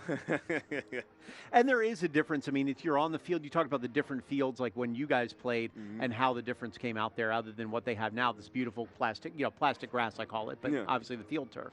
Yeah, and I mean, even back then, like I make jokes about it, historic Memorial Stadium in Savannah. By the time November came around, Little League, middle school, high school, professional, like the semi-pro leagues all played on it. So the numbers were like spray painted green with sand on it. But we, it was our Super Bowl, it was our like Metrodome or something. But now looking at things, it's just so nice and pretty for all the football games we played out here. Yeah, a lot of green dirt in Memorial back in the day. So. All right, 21-0 right now. Jenkins over Liberty County. Much more to come, including halftime highlights for you. We'll see what the coaches had to say and much more right here on the Friday Night Blitz Game of the Week. You've been watching the Friday Night Blitz Game of the Week halftime show, presented by the Georgia Department of Public Health.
On WSAV and WSAV CW, football rules on Friday nights. He's going to go all the way. The WSAV CW Friday Night Blitz Game of the Week. Live play-by-play action from the week's biggest matchup. And he's going to go into the end zone. And the WSAV Friday Night Blitz Highlight Show. A complete wrap-up of every game across the area. The best teams go head-to-head right here. Friday nights, only on WSAV and WSAV CW.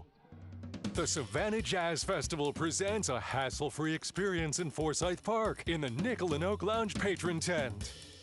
Covered seating, drinks, hors d'oeuvres welcome you to enjoy jazz sensations Spyro Gyra, Kirk Whalum, Anat Cohen, and more. Savannah Jazz Festival 2025, September 19th through 21st. Get tickets at wsav.com/Savannah Jazz. I live alone with my dog. Frank Dowse calls the Woodlands home, but after the apartment complex replaced his AC, his electric bill increased more than 10 times. And when he asked why, he was met with more questions than answers. He yells at me like I'm dumb. I don't know what I'm talking about. So he contacted WSAV, and Isabella Baez helped him fight back. Now the property manager says they can help, but will they? Count on WSAV to make sure they do. That's on your side. Life is a journey, but it's not always an easy one. United Way of the Coastal Empire creates a roadmap to a stronger future, providing a safety net for families facing hardship and establishing connections for upward mobility. For over 85 years, United Way's journey has been one of service, and Colonial Group has been a dedicated supporter since the very beginning. By contributing to the United Way Community Fund, you can help fuel a powerful vehicle dedicated to improving lives here in the Coastal Empire. Join the journey and give today at uwce.org.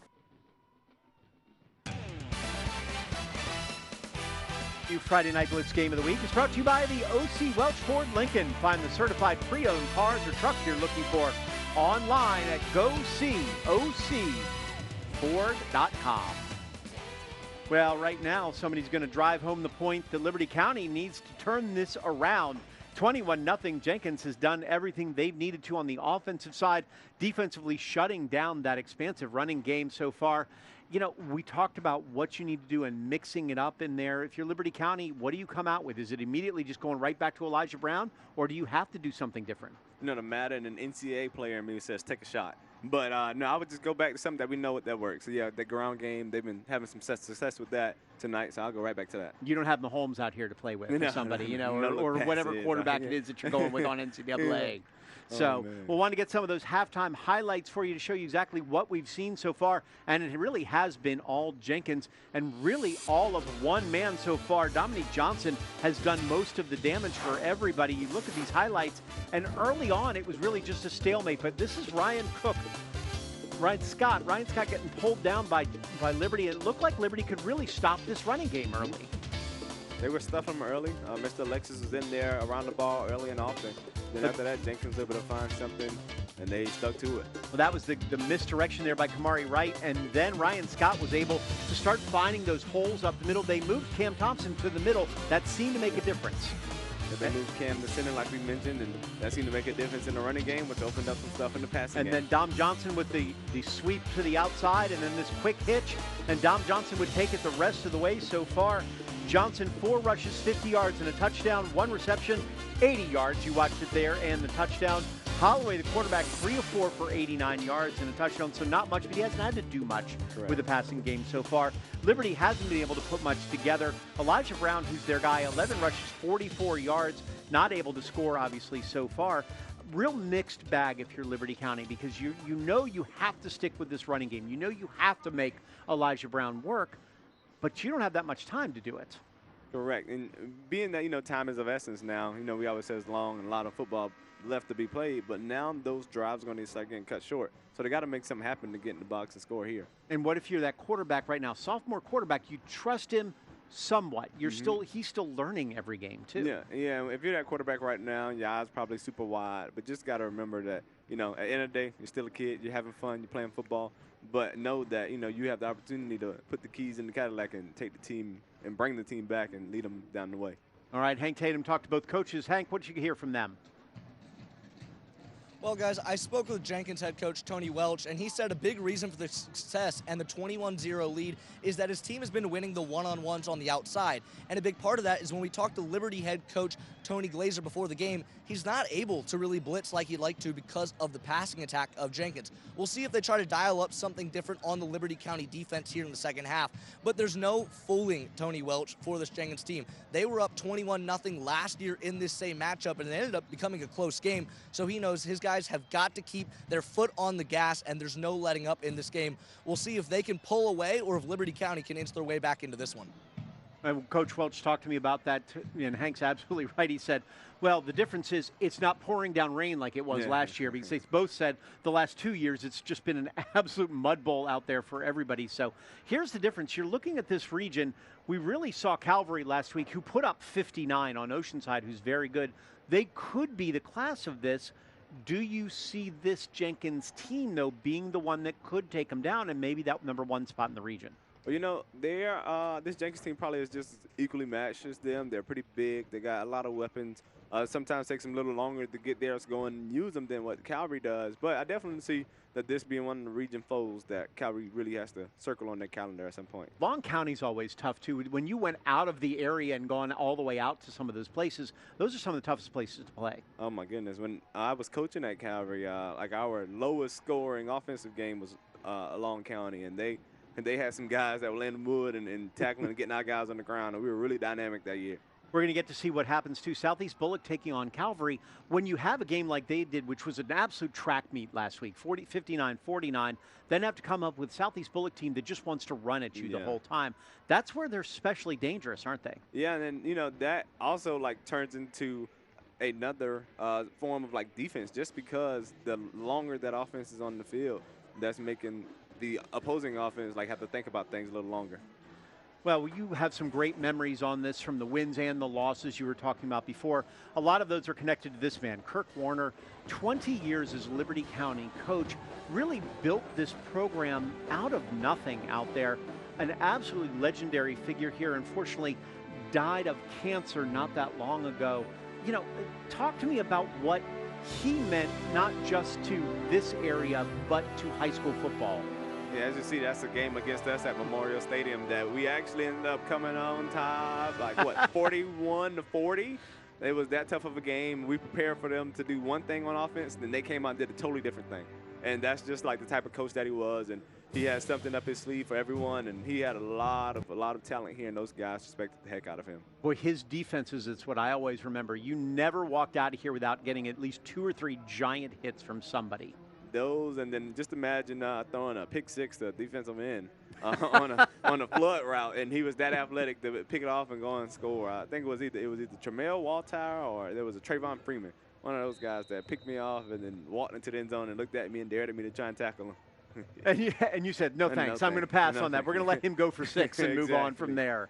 I'll come back and throw another pass. So, all right, here we go. Jenkins kicking it off.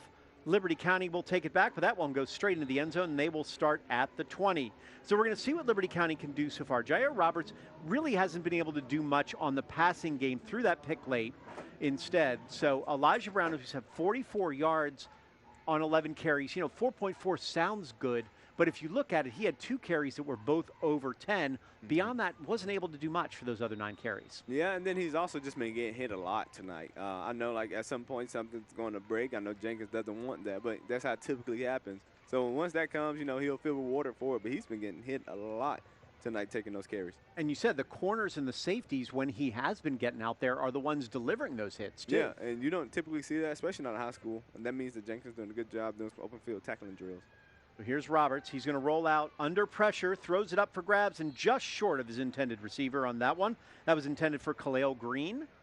Nothing doing, though. A lot of pressure.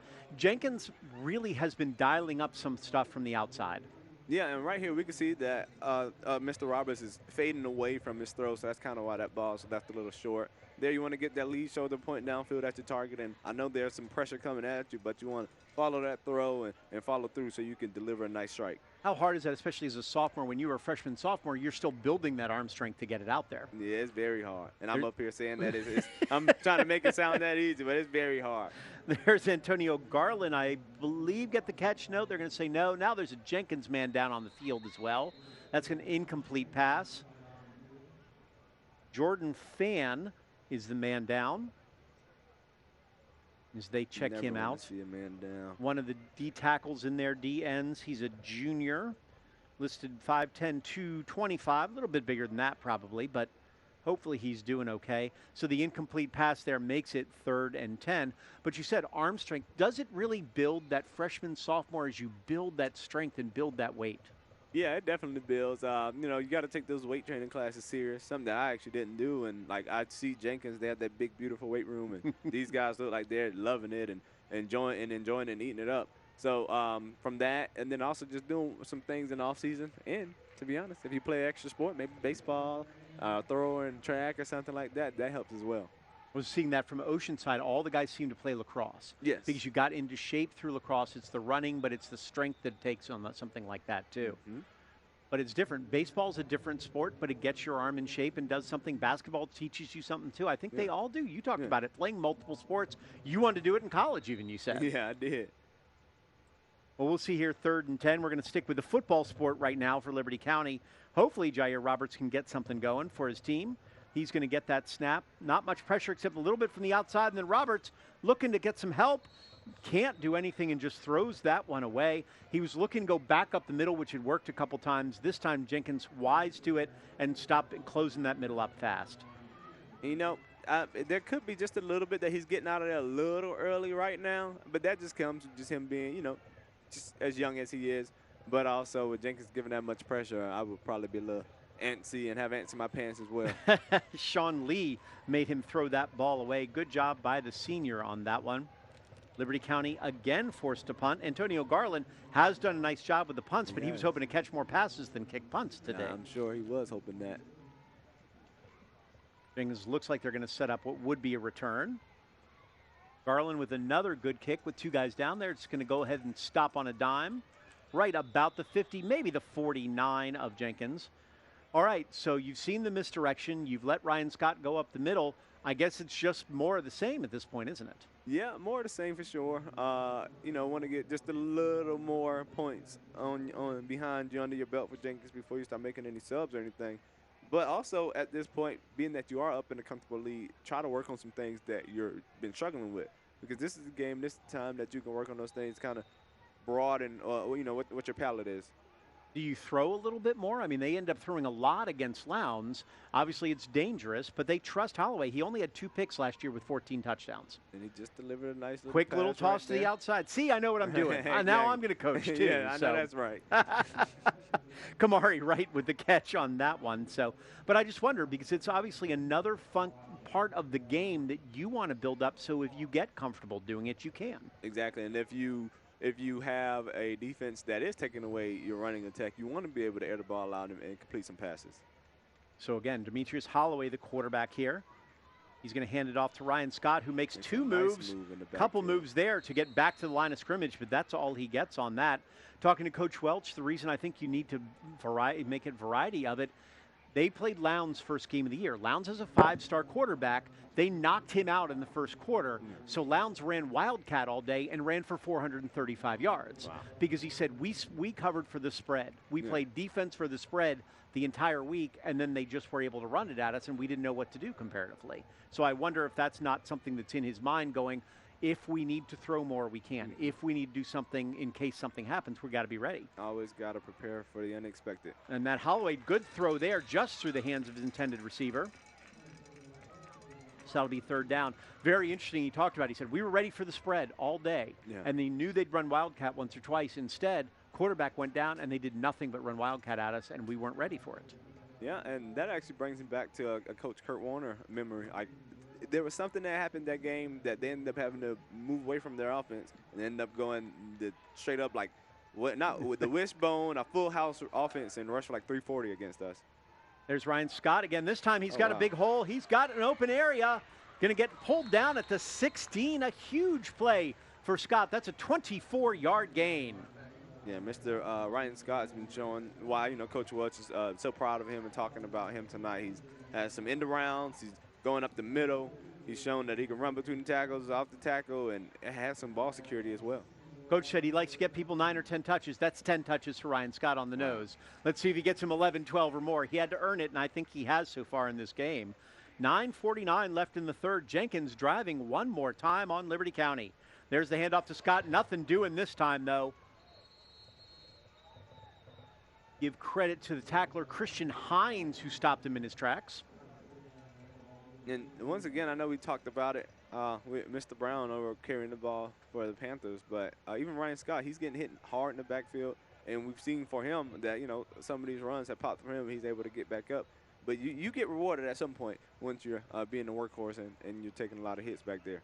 I will give some credit to Hines, but it was Tyrese Alexis again. No How do we know surprise. when you said somebody got hit hard, it was going to be Alexis in the middle No of it? surprise. So there's Scott again. He does get some room this time, get through the defense before he's hit one more time. About gain of 9 maybe. And that'll be 3rd down and 1. He's asking for more. He wants more. Seeing him making the hand signals there. Good job. Small holes that he was able to sneak through.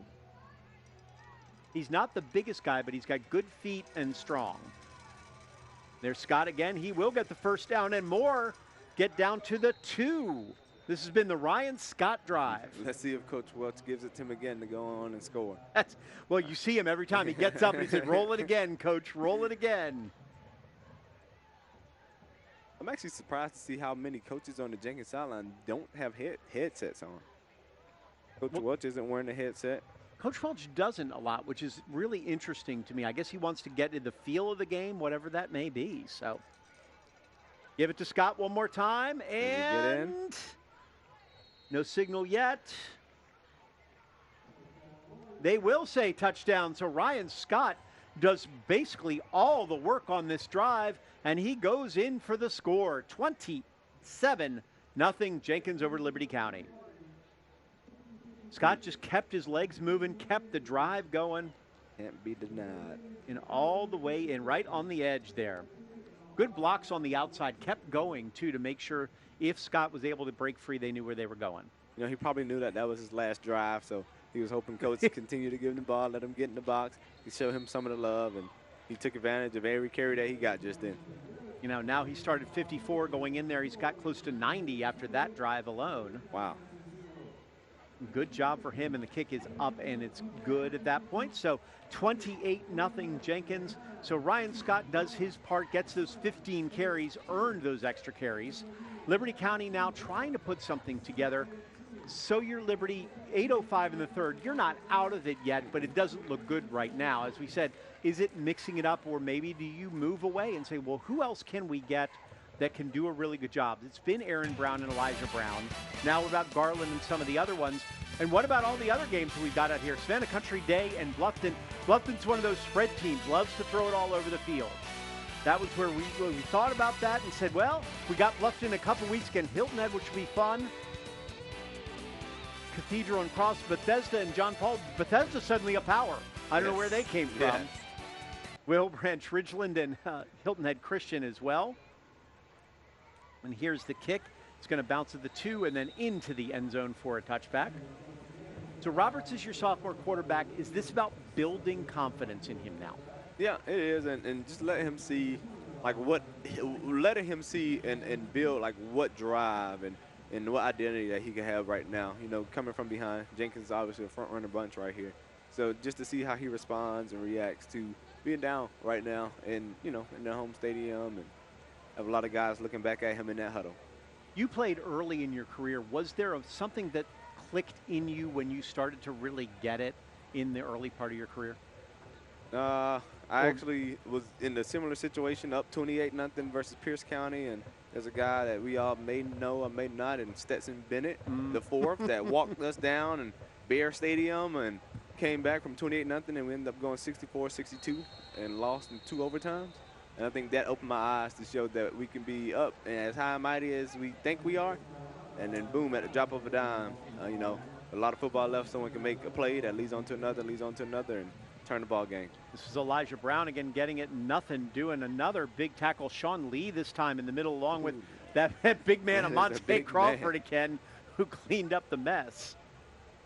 You know, it's actually pretty good, you know, seeing Mr. Crawford playing all these reps. And, you know, typically, even up into the NFL, guys that are playing that nose guard position, the heavier they are, the more limited reps they're playing. And he's been in all night. Well, interesting, too, because he's right on that edge, because there was the player from Florida that went to the Buccaneers who they cut because he was 450, too big, and he even dropped 20 pounds to get that far. They want him in shape because you can't really do that much if not. Here's a throw by Roberts. He's a little short on that one again. Looking for a flag. Nothing doing, though. Intended for Aaron Brown.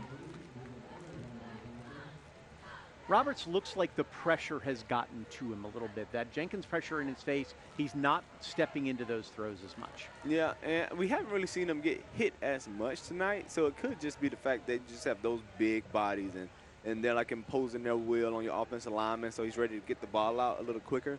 I wouldn't mind seeing him just hold on to it just a hair longer and be able to really deliver some passes, because he has some playmakers on the perimeter. And he seems to have a pretty good arm, too, when he steps into those throws. Exactly. He's been throwing off his back foot some. You're absolutely right. Jenkins just going with a 3-man rush here with 4 wide receivers out in the pattern. The fake on the play action. Now it's the toss back to Elijah Brown.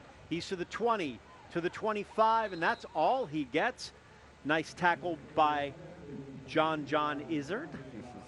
A name we've called all night. All night. We've heard his name a lot so far tonight, too. Again, good job. You talked about earlier, the open field tackling. He was able to break one, but somebody was right behind him, cleaning it up. Liberty County going to go ahead and punt here. Stetson Bennett now with the Rams, too, playing out there after, what, 12 years in college that he played? Something in that range? Man. He came out there, and we were up by a lot and thought it was our ball game, and he showed us something different. It's got to be fun for you to see. There's a block punt by Jenkins. Couple guys came in. First one missed. Second one was able to get it. And Liberty's trying to drive it forward, but nothing doing there. Jenkins is going to start with the ball on the 23. We'll get a good look at this one.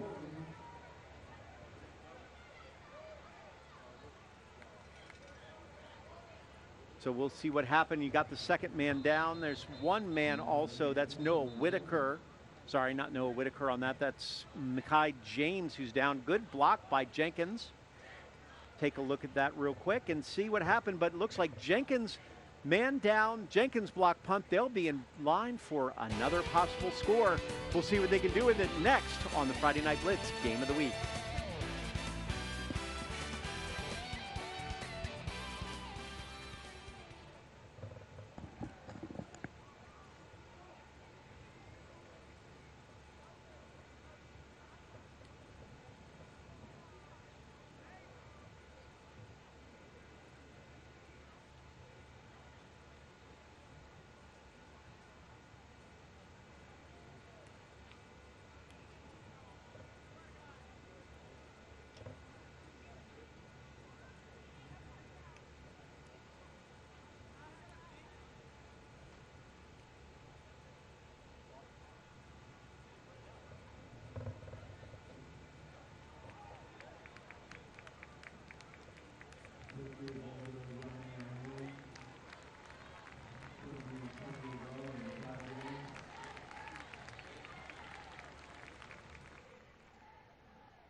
The WSAV CW Friday Night Blitz Game of the Week is brought to you by Chicken Salad Chick.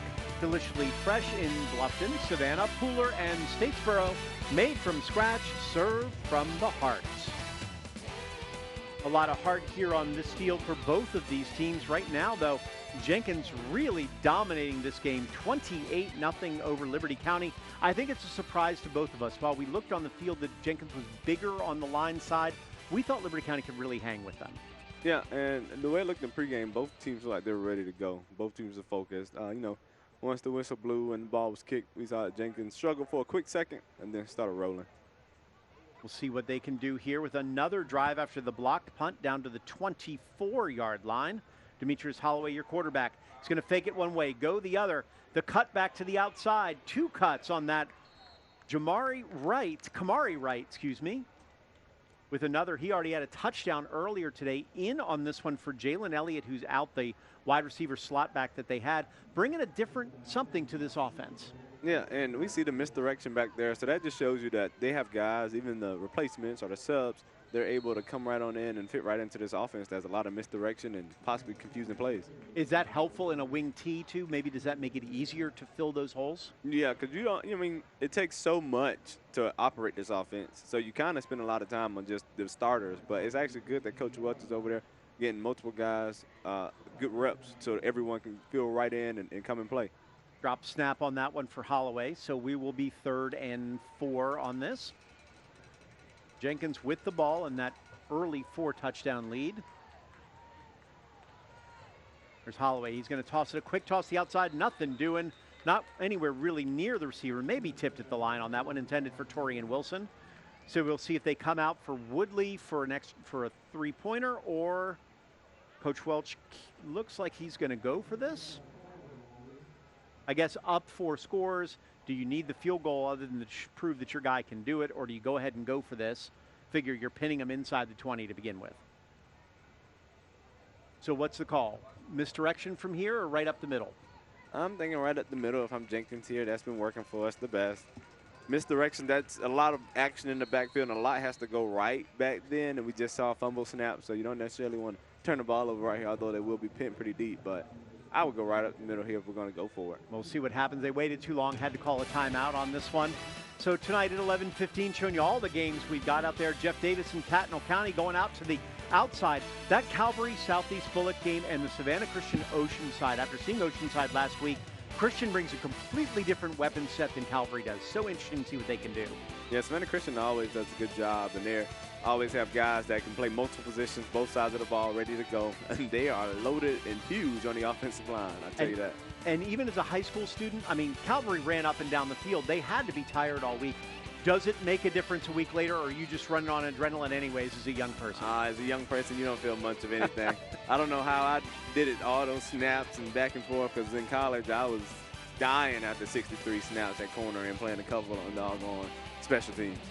That's so interesting, too. We were talking about it, the difference between the high school and college. You felt like you could go all day in high school, but college, was it speed, size, or a combination of all of them? Combination of all of them, and thinking, because you have to think so much in the college football game, and everything matters.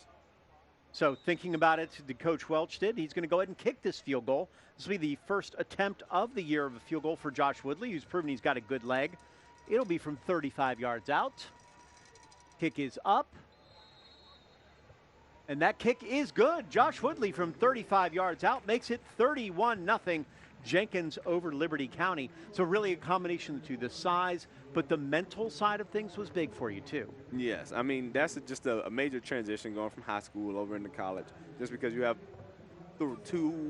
two-hour-long meetings a day. In the preseason, during the season, you have a meeting, a special teams meeting, a team meeting, a position meeting, then you're out on the field. Then you have a post-practice meeting. So it's a lot of meetings, so it's a lot of thinking that you have to do. And on the defensive side, even on the offensive side, but you got a lot of different checks, a lot of different cues to pick up on. You got to assign plays in. It's a lot. So that definitely played a role in it as well. Playbook definitely a lot bigger than high school that you had at any point, even though you were leading the offense at that point. 100%. Because you can live in high school on athletic ability as much as the play calling both, right? Yeah. And in college, everybody's athletic, everybody's big, everybody's fast, everybody's strong. It's a matter of execution and who has, a really good memory to memorize plays, checks, and cues. Because you get it wrong, it can be the difference between a win and a loss, and the college side especially. Exactly. Because so many times you can recover in high school if you have the ability. Good kickoff there by Woodley. That'll go in the end zone one more time. Woodley's gotten a touchback every time on these kickoffs. So 4:48 left here in the third. Liberty County down 31-0. Athletic ability, sophomore quarterback.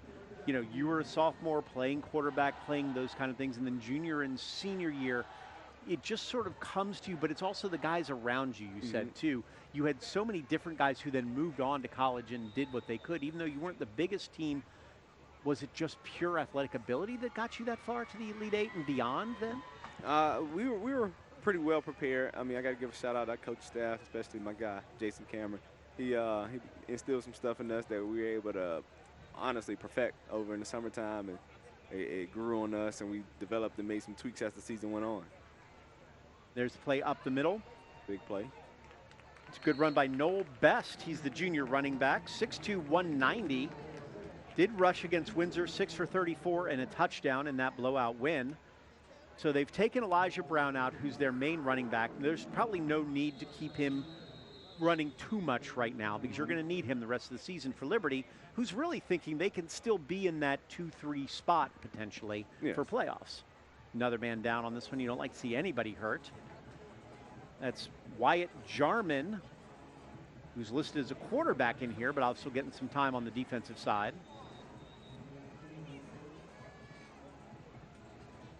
That is why Wyatt actually started his high school career over at Calvary as a quarterback. Yeah, he's listed as a quarterback here. I guess he's playing some linebacker, getting some time to, making sure he's can be valuable to the team. Luke Cromahawk did that over for BC. He started at free safety when he was younger on and showed how valuable he could be to the team before he moved over and took over the quarterback job. There's Best, who's got a big run there. He's going to get a first down and more out to the 46-yard line for Noah Best. Well, he's coming in. We called his name twice. Twice already. He's in there and done a nice job for them. I mean, obviously, some of the backups in for Jenkins, I believe, we're seeing some different numbers out there than we perhaps did before. Tristan Williams, I believe, making that tackle. You talked about Luke Cromahawk. Yeah, he was out there playing free safety for them. I remember thinking, what are you doing when you're moving on to Florida State and beyond? Best trying to do what he can. Good track down tackle, though. Sean Lee still in the game, doing an excellent job.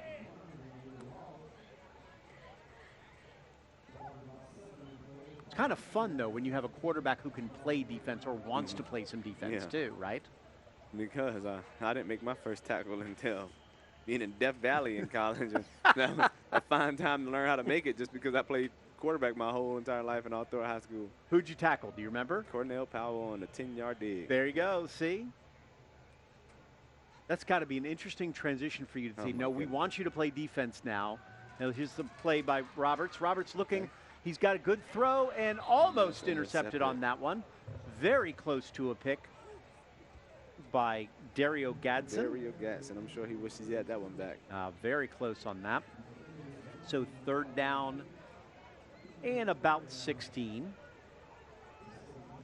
Talk about that transition for me. When you didn't play defense in high school and they said, no, turn around the other direction, your quarterback skills obviously taught you something from a cornerback schedule, but that had to be really tough. Yeah, that was very tough. I mean, I'd probably never been to the training staff as much as I did in that first year. My hips, turf toe, hyperextended elbows, breaking fingers just because I was a pretty boy the whole time and was being protected.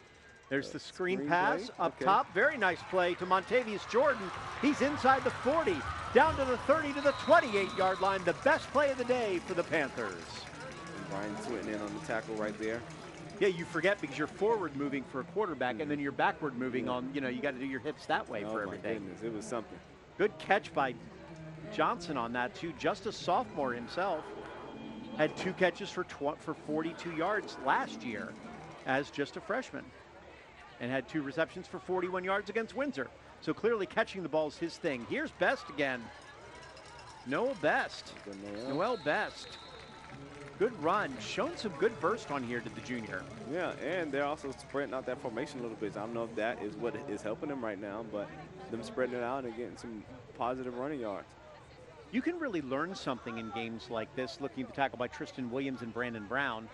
If you're Liberty, probably who else you can have, and if you can give Best more carries and maybe find some new formations too. Yep. Ball on the ground. They're saying he was down. Best now also down with that, unfortunately. Kind of slumped to the ground, got hit pretty good. We said it was going to be a knockdown, drag-out kind of fight, and we've seen those hits on both sides. You see Noel, he just sort of hit the ground hard, it looked like. The ball was not out before he hit. You don't like that somebody hits their head or hits a shoulder someplace that you don't need. So, so the high school football you've watched this year, who's impressed you? I mean, I got to give a shout out to the home team. I mean, Jenkins is doing pretty good and right here, right now. But also, I've watched, the Calvaries. I watched Benedictine. I saw Benedictine in the monsoon when they hosted Buford down here. Although the score was what it was, they had some nice spurts there with Bubba Frazier catching a touchdown pass and being real sticky in his routes, even though it was wet. And then that Calvary game last week, I mean, it was a shootout, but it was definitely a pretty good game to watch them orchestrate that offense how they did. And I also saw Calvary play against Beach in that Russell Classic. So saw quite a bit of high school football at this point. Kind of want to get around the city and see some more games and see what else we have to offer. It's really interesting to me to see the number of high-level Division I prospects we now have here. The Savannah area used to be like a lot of mid-level guys, and Georgia Southern would get them, or Savannah State would get them, some of the others, and an occasional one here. Now the big coaches, Kirby Smart's here seemingly every week. Clemson's here, South Carolina's here, across the board. The talent was there maybe when you guys were playing, and maybe they finally found it, do you think? Yeah, I know there was a stat, like my sophomore year, 35 guys in like the 5 contiguous counties of 912 like signed to college. And then I remember my senior year, like 35 from like just 3 schools signed. And then I remember like that year that Joe Cash, Kilo Stone, Darius Bush, Tara Simmons, they all signed like the big FBS schools just from Jenkins alone. That's Jair Roberts with a gain of about 4 or 5 on this. Nice drive for Liberty here. Putting some points on the board can really make you feel better, especially. And you've got that's a long season. It's only week 3. Yeah, it's only week 3, so still early on in the season. It's still a little hot. You don't have to deal with it being chilly going into a game, and that changes up your mindset and approach. So you'll be able to get some things done. There was Elijah Brown getting in, and there was nothing doing. Boy, this defense still fired up. Noah Whitaker, one of them out there. You see Dario Gadsden, Whitaker, among others, about 3 or 4 guys in the middle of that. Pulling them down, nothing doing. Also, Tristan Williams again, too. You like these backups or the guys who maybe don't make all the plays, getting so fired up and ready in this kind of situation. Yeah, it shows whenever your number's called, you got to be ready. So we'll be at 4th and 5 for Liberty County, who obviously is going to go for it, down 31-0. There's Roberts on the roll. Got a lot of room. It runs out of it, but then is able to escape, and Jair Roberts will go in for the score. There you go, sophomore. How about that? A lot of poise on that one. Kept it there, didn't panic, and was able to get it in for the touchdown. And that's something that's going to help build his confidence going into the remainder of this game and then next week. He was able to roll out. He's able to make the decision that no one's open, and he tucks the ball, he protects it, and he finds a way to get in the box, which wasn't easy, as we can tell right there. It's a young man out of Jenkins who looks a little bit like out there. That young man isn't young anymore. Good score for Liberty County there. Roberts with a really nice run, 31-6. They'll go ahead and try to put this one through to make it 31-7. It's Aiden Ronk, your kicker, and he will make it 31-7. So 16 seconds left in the third, something to build on for Liberty County early on here. You know, as a sophomore quarterback, you said you got to learn that too. When do you keep it? When do you throw it? At the end of the half, he probably could have kept that one. Instead, he threw that pass. It ended up being intercepted. This time, he remembered, kept it, and was able to take it into the zone. Think about how quick of a learning curve that was. And that's all it takes. One mistake that, is going to come back to bite you in the tail, something like that right before the half. You got an earful. I'm sure Jelon Frazier, who was a great quarterback here back in the time that I was in high school, went on to play at Georgia Southern, kind of taught him up on that and then told him, if there's nothing downfield, don't force it. You're such a good athlete. Use your legs to get in the box. Well, I don't think you can see 3 games right there at Beach, at Windsor Forest. With that one in the middle seems to be kind of important. I don't know what that is versus Calvary Day. We will be there for that game, by the way, too, for that one, because that's going to be really interesting, contrasting styles of Jenkins and their toughness and their running game against that wide open Calvary offense. That game went down to the wire last year over at Calvary. So that'd be definitely something that everyone should want to attend and watch. Short kick, couple guys in there. Knocked down, I believe, that would have been Jalen Elliott, probably Akavine Haynes, one of the guys on there. trying to calm everybody down. There's no need for tempers in this game, but you know they're going to be fired up. They're kids, especially 31-7. Liberty finally putting one on the board. Just a short kick. You know, the frustration kicks in, I'm sure, too, for everybody. Good tackle for David Bacon there from Liberty County. Nice number Tyler Rose is wearing for the Jenkins Warriors. I don't know where that number came from exactly. So Jenkins will get one more play here in the third quarter. Most of the starters still in this game. Ryan Scott, Demetrius Holloway after that touchdown. Not ready to give up yet by any means. They know that Liberty County can come back on you in a moment with some of these big plays. There's a fumble. Scott is able to pick it up, though. Look out. A broken play, and Ryan Scott suddenly breaking free into the open field. And he's going to bring it down to the 1, and he'll go into the end zone. Boy, fortune favors the brave on this one, and that was a fortunate play that Ryan Scott took care of and put into the zone for 6. Oh, man. And I mean, you know, it started out with a mistake, but clearly Mr. Scott, somebody that can make a bad play a good play. He didn't even see that the ball was that bad of a snap. He picked it up, and then his instincts took over and went and drive, and he took that all the way down the field for a score. And Coach Welch said he wasn't an east-west guy. He's a north-south guy. He's his coach. I went north-south, but I went really, really fast. So you better recognize my speed from here on out. And doing a little dance with the cheerleaders on top of it. So we'll get to the extra point right now. Jenkins, just when you thought Liberty County was on the way back, Jenkins with a huge play, a spectacular one for Ryan Scott. The kick is up and good, and suddenly Jenkins right back in business at the end of the third quarter. So Jenkins with a huge play. Broken plays could have broken the spirit of Liberty County. We'll see if they can come back strong right at the beginning of the fourth quarter, right here on the Friday Night Blitz Game of the Week.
WSAV CW Friday Night Blitz Game of the Week brought to you by OC Welch Ford Lincoln.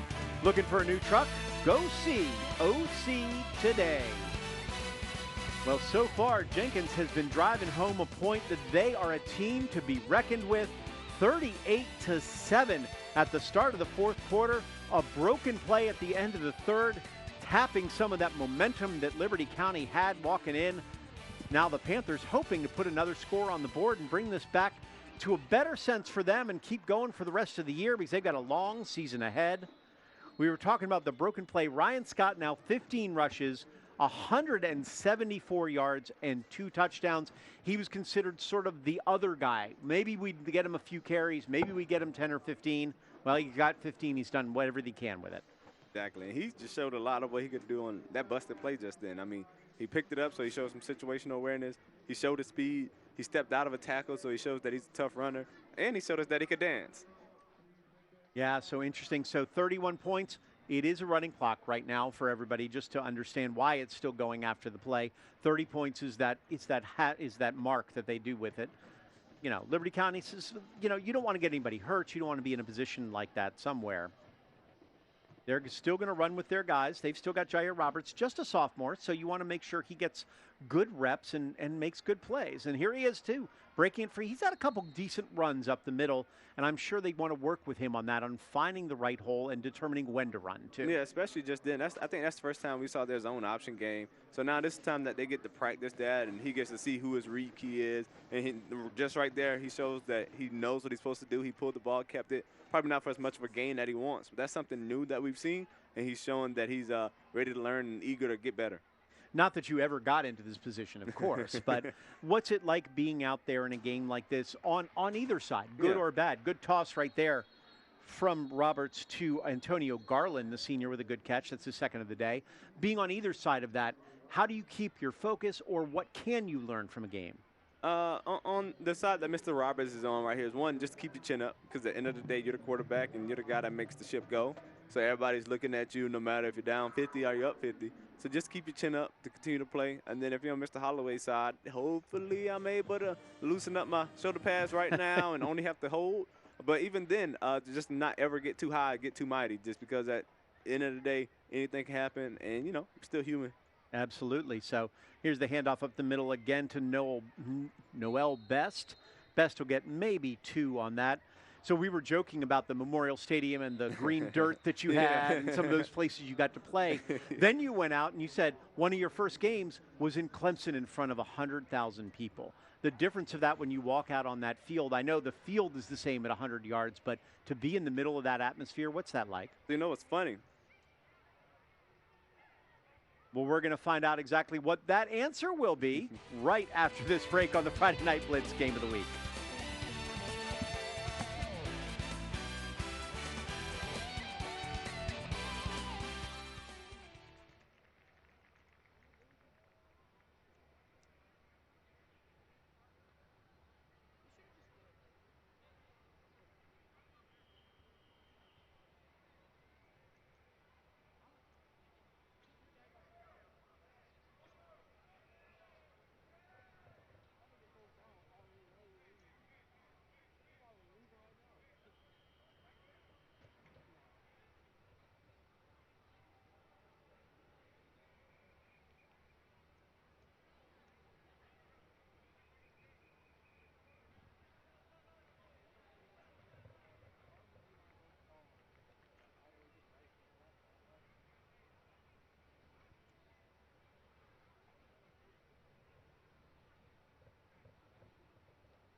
The WSAV CW Friday Night Blitz Game of the Week brought to you by the O.C. Welch Ford Lincoln. Find the certified pre-owned cars or truck you're looking for online at GoSeeOCFord.com. We were talking before the break, making that transition from high school to college as we wait to see exactly what's going on with our injured player. Looking at it, it may be Noel Best, the running back, number 14. I'm trying to watch just for sure. It also could be Makai James. We're trying to figure out a number. Somebody on the field may be able to get that for us. Hopefully he's doing okay. But going as we hope that he's doing okay right now, talking about that moment of big-time college football. You came from big-time Georgia football. You said, I can take anything on. Yeah. And then you go up to the Citadel, and you end up playing in front of, well, what's interesting, I thought it would be 100,000 fans, but it's actually only 20. Yeah, it was only 20 during, like, that COVID season, and we played in the fall and the spring. But, yeah, my actual first start was in Death Valley versus Clemson. That was reigning national champions. I mean, Trevor Lawrence, ETN, Maya Rogers, I got all of that. So, you know, we go into that knowing that we're going to get paid a lot of money. And we got the player getting up. Good. Thankfully, players getting up and okay. That is Noel Best, the running back, who's had a nice day as a backup running back, the junior. showed some good spurts in his carries here. But yeah, so just going up there and had to play in front of still a large crowd for me at the Citadel. But you deal with the sights and sounds of bigger, larger football and a larger crowd and guys on the field. We'll go down to Hank Tatum on the field. Hank, what you got for us? Well, guys, I was on the Jenkins sideline, and you wouldn't know it. You would think the scores flipped the way that they're coaching them. And, Javante, maybe you know something about that. Now, for them, there's no Stetson Bennett on the other sidelines, but it's because this is still so early in the season. It's only September, and you look at that calendar. Next week they've got Beach, but like Andrew, you mentioned earlier, that circle on the calendar, September 19th, when Jenkins takes on Cavalry Day, will be there. It should be a really fun one, but that's why they're trying to make sure they're ready for the remainder of this schedule, even as they close out the win tonight. Hank, thanks so much. Of course, Hank may or may not be a Georgia fan over here immediately mentioning Stetson Bennett again. I know you mentioned him earlier, Javante, but still, so. But it's so interesting for you, too, to see these guys now playing, played big-time college football. As the bomb goes up top, and that's going to be underthrown and intercepted by Jenkins.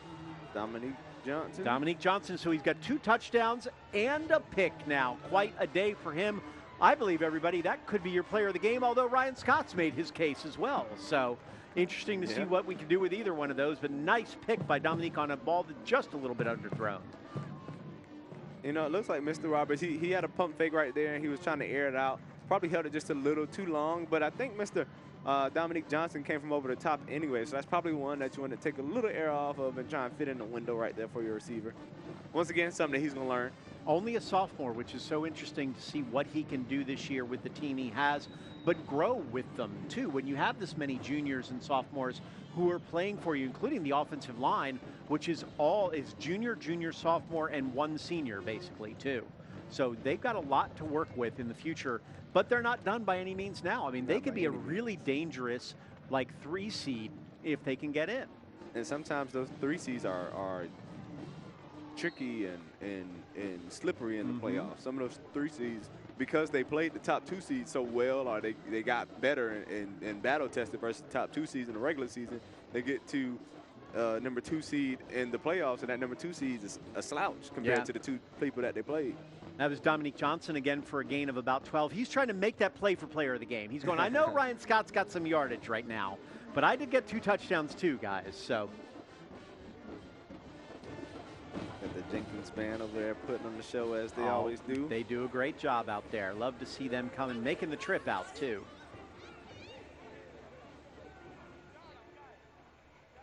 Interesting to see Mr. Holloway still in the center right now. Well, they've got most of their starters still back in the game because, ooh, big stick on that one. What a surprise. Hey, guess who made the big stick? Tyrese Alexis. He's not done yet. We talked about him before the game. Kamari right with the ball. Alexis coming in after and just hitting again. And popping right back up, ready to do it again. I just did. I remember I talked to Coach before, and I said, Coach, who do you focus on defense? He's like, Alexis is that guy. And when he said, no, he's just mean. And you know that means something as a linebacker, that you love a mean linebacker. Like he said, he has to dial him back in practice. I mean, sometimes probably take his helmet because he's going to hurt the rest of the offense. There's a play right up the middle.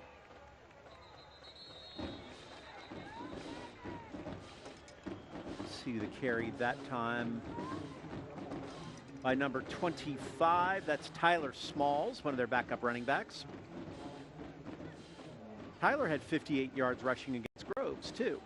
Tyler's the younger brother of Tarek Smalls that played running back at BC and went on to play running back at University of North Carolina, Charlotte. There you go. So we talked about Richard LeCount earlier and some of the other players. Who was the best player you played against? I mean, now you're going to have to, this is going to be tough on this one, I know. So. Oh, my goodness. I'm going to need a player or two to think on that. We'll give you a player or two to think on it. Well, you had so many good guys. There's another running back here. Smalls will get the ball again. You had a lot of good guys on your team, but were there 1 or 2 that just stood out like, wow, this guy's really, really good? Demetrius Robinson that was over at Savannah Christian by the time I played against them. Man, that Great Atlanta Christian team that I played against my senior year was really good. There was a guy that played at Cook County, though, that I don't think it panned out that he went to college, but his name was Brandon Doe. Brandon Doe, we were up probably 28-0 on them at halftime, and it became the Brandon Doe show.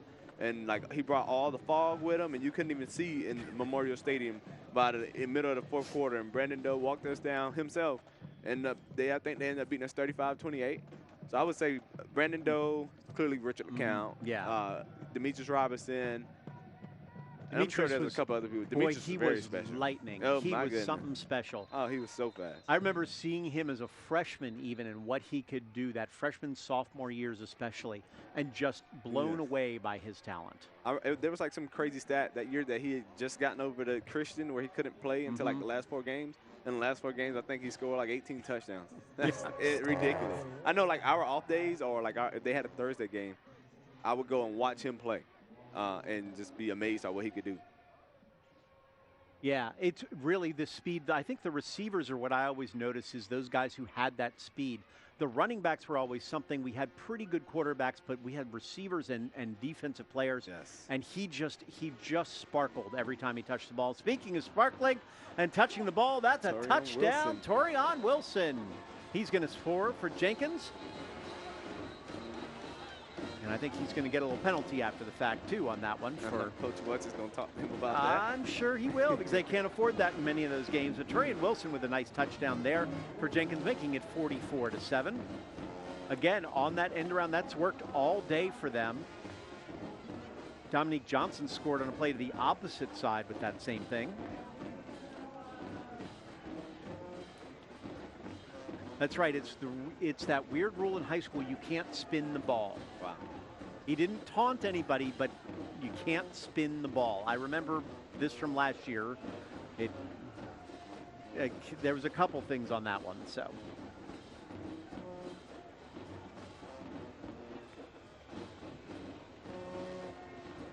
we'll see on the extra point here, which have been perfect all day. Good job by Josh Woodley, including that. A new kicker, too. It's not Josh Woodley. They gave somebody else a shot. They do have 3 on their roster, if I remember looking correctly. So. That's a luxury.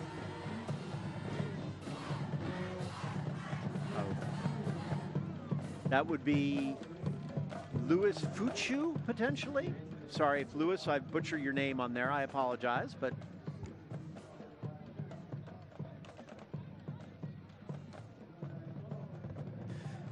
Well, we've got high school football, you've got college football, and you've got the NFL is back after last night's big game with Philadelphia and Dallas. This may be the best game of the week.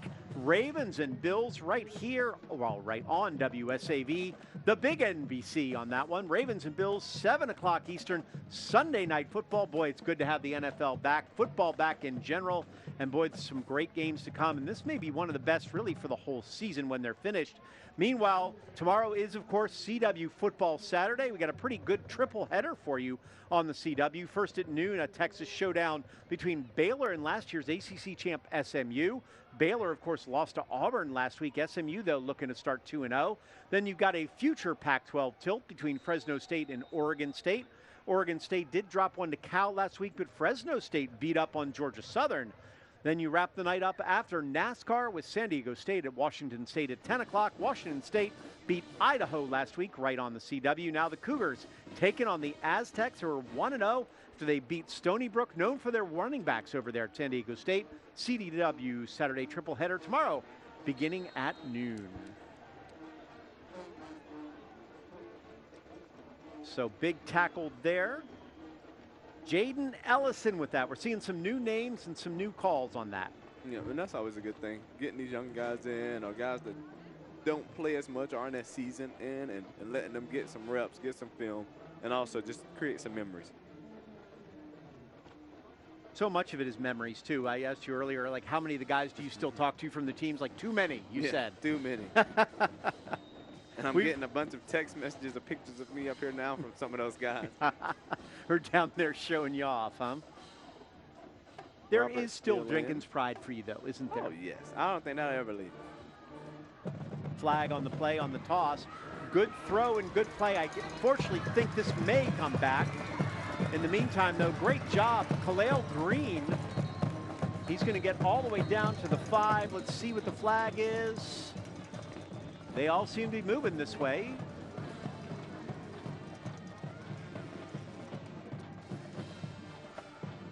Nobody seems to know yet. They're moving around.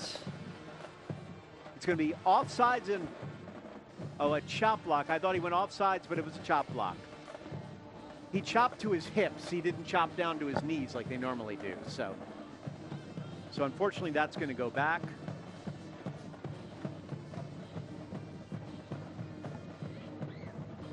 But we were able to see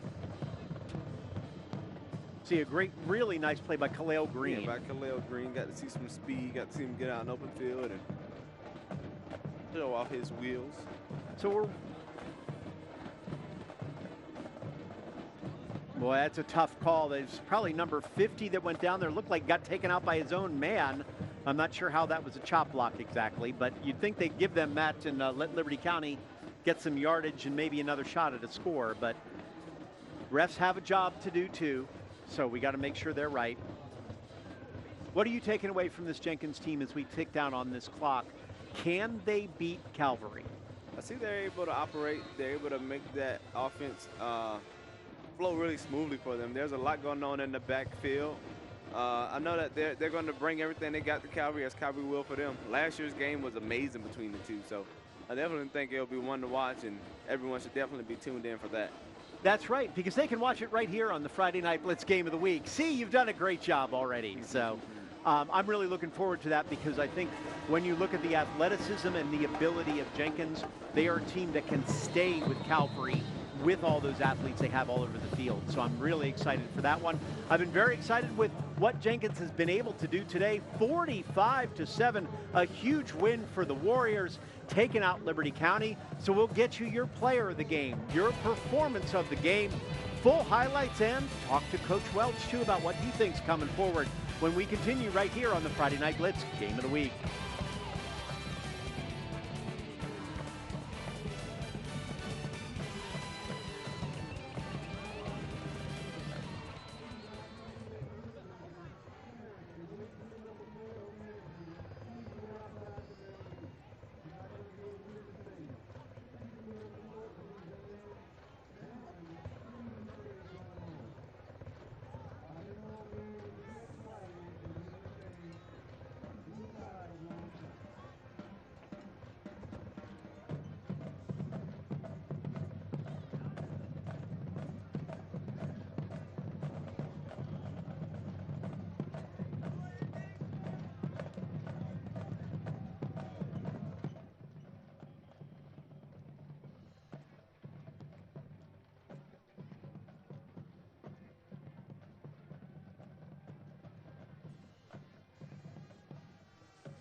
welcome back.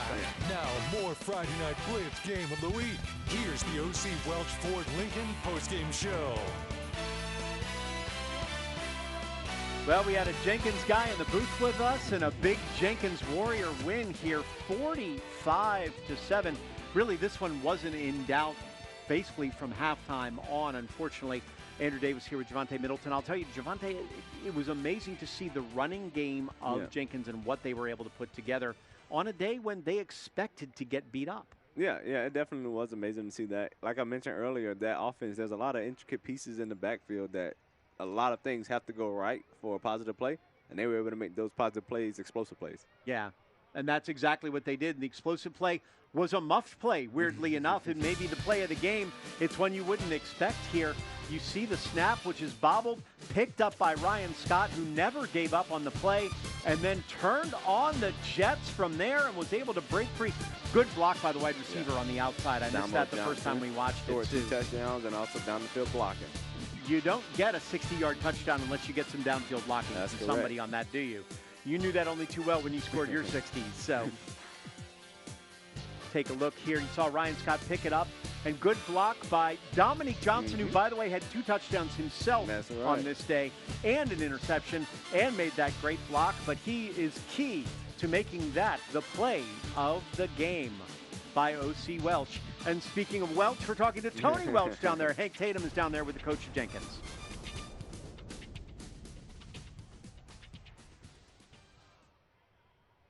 Hey guys, here with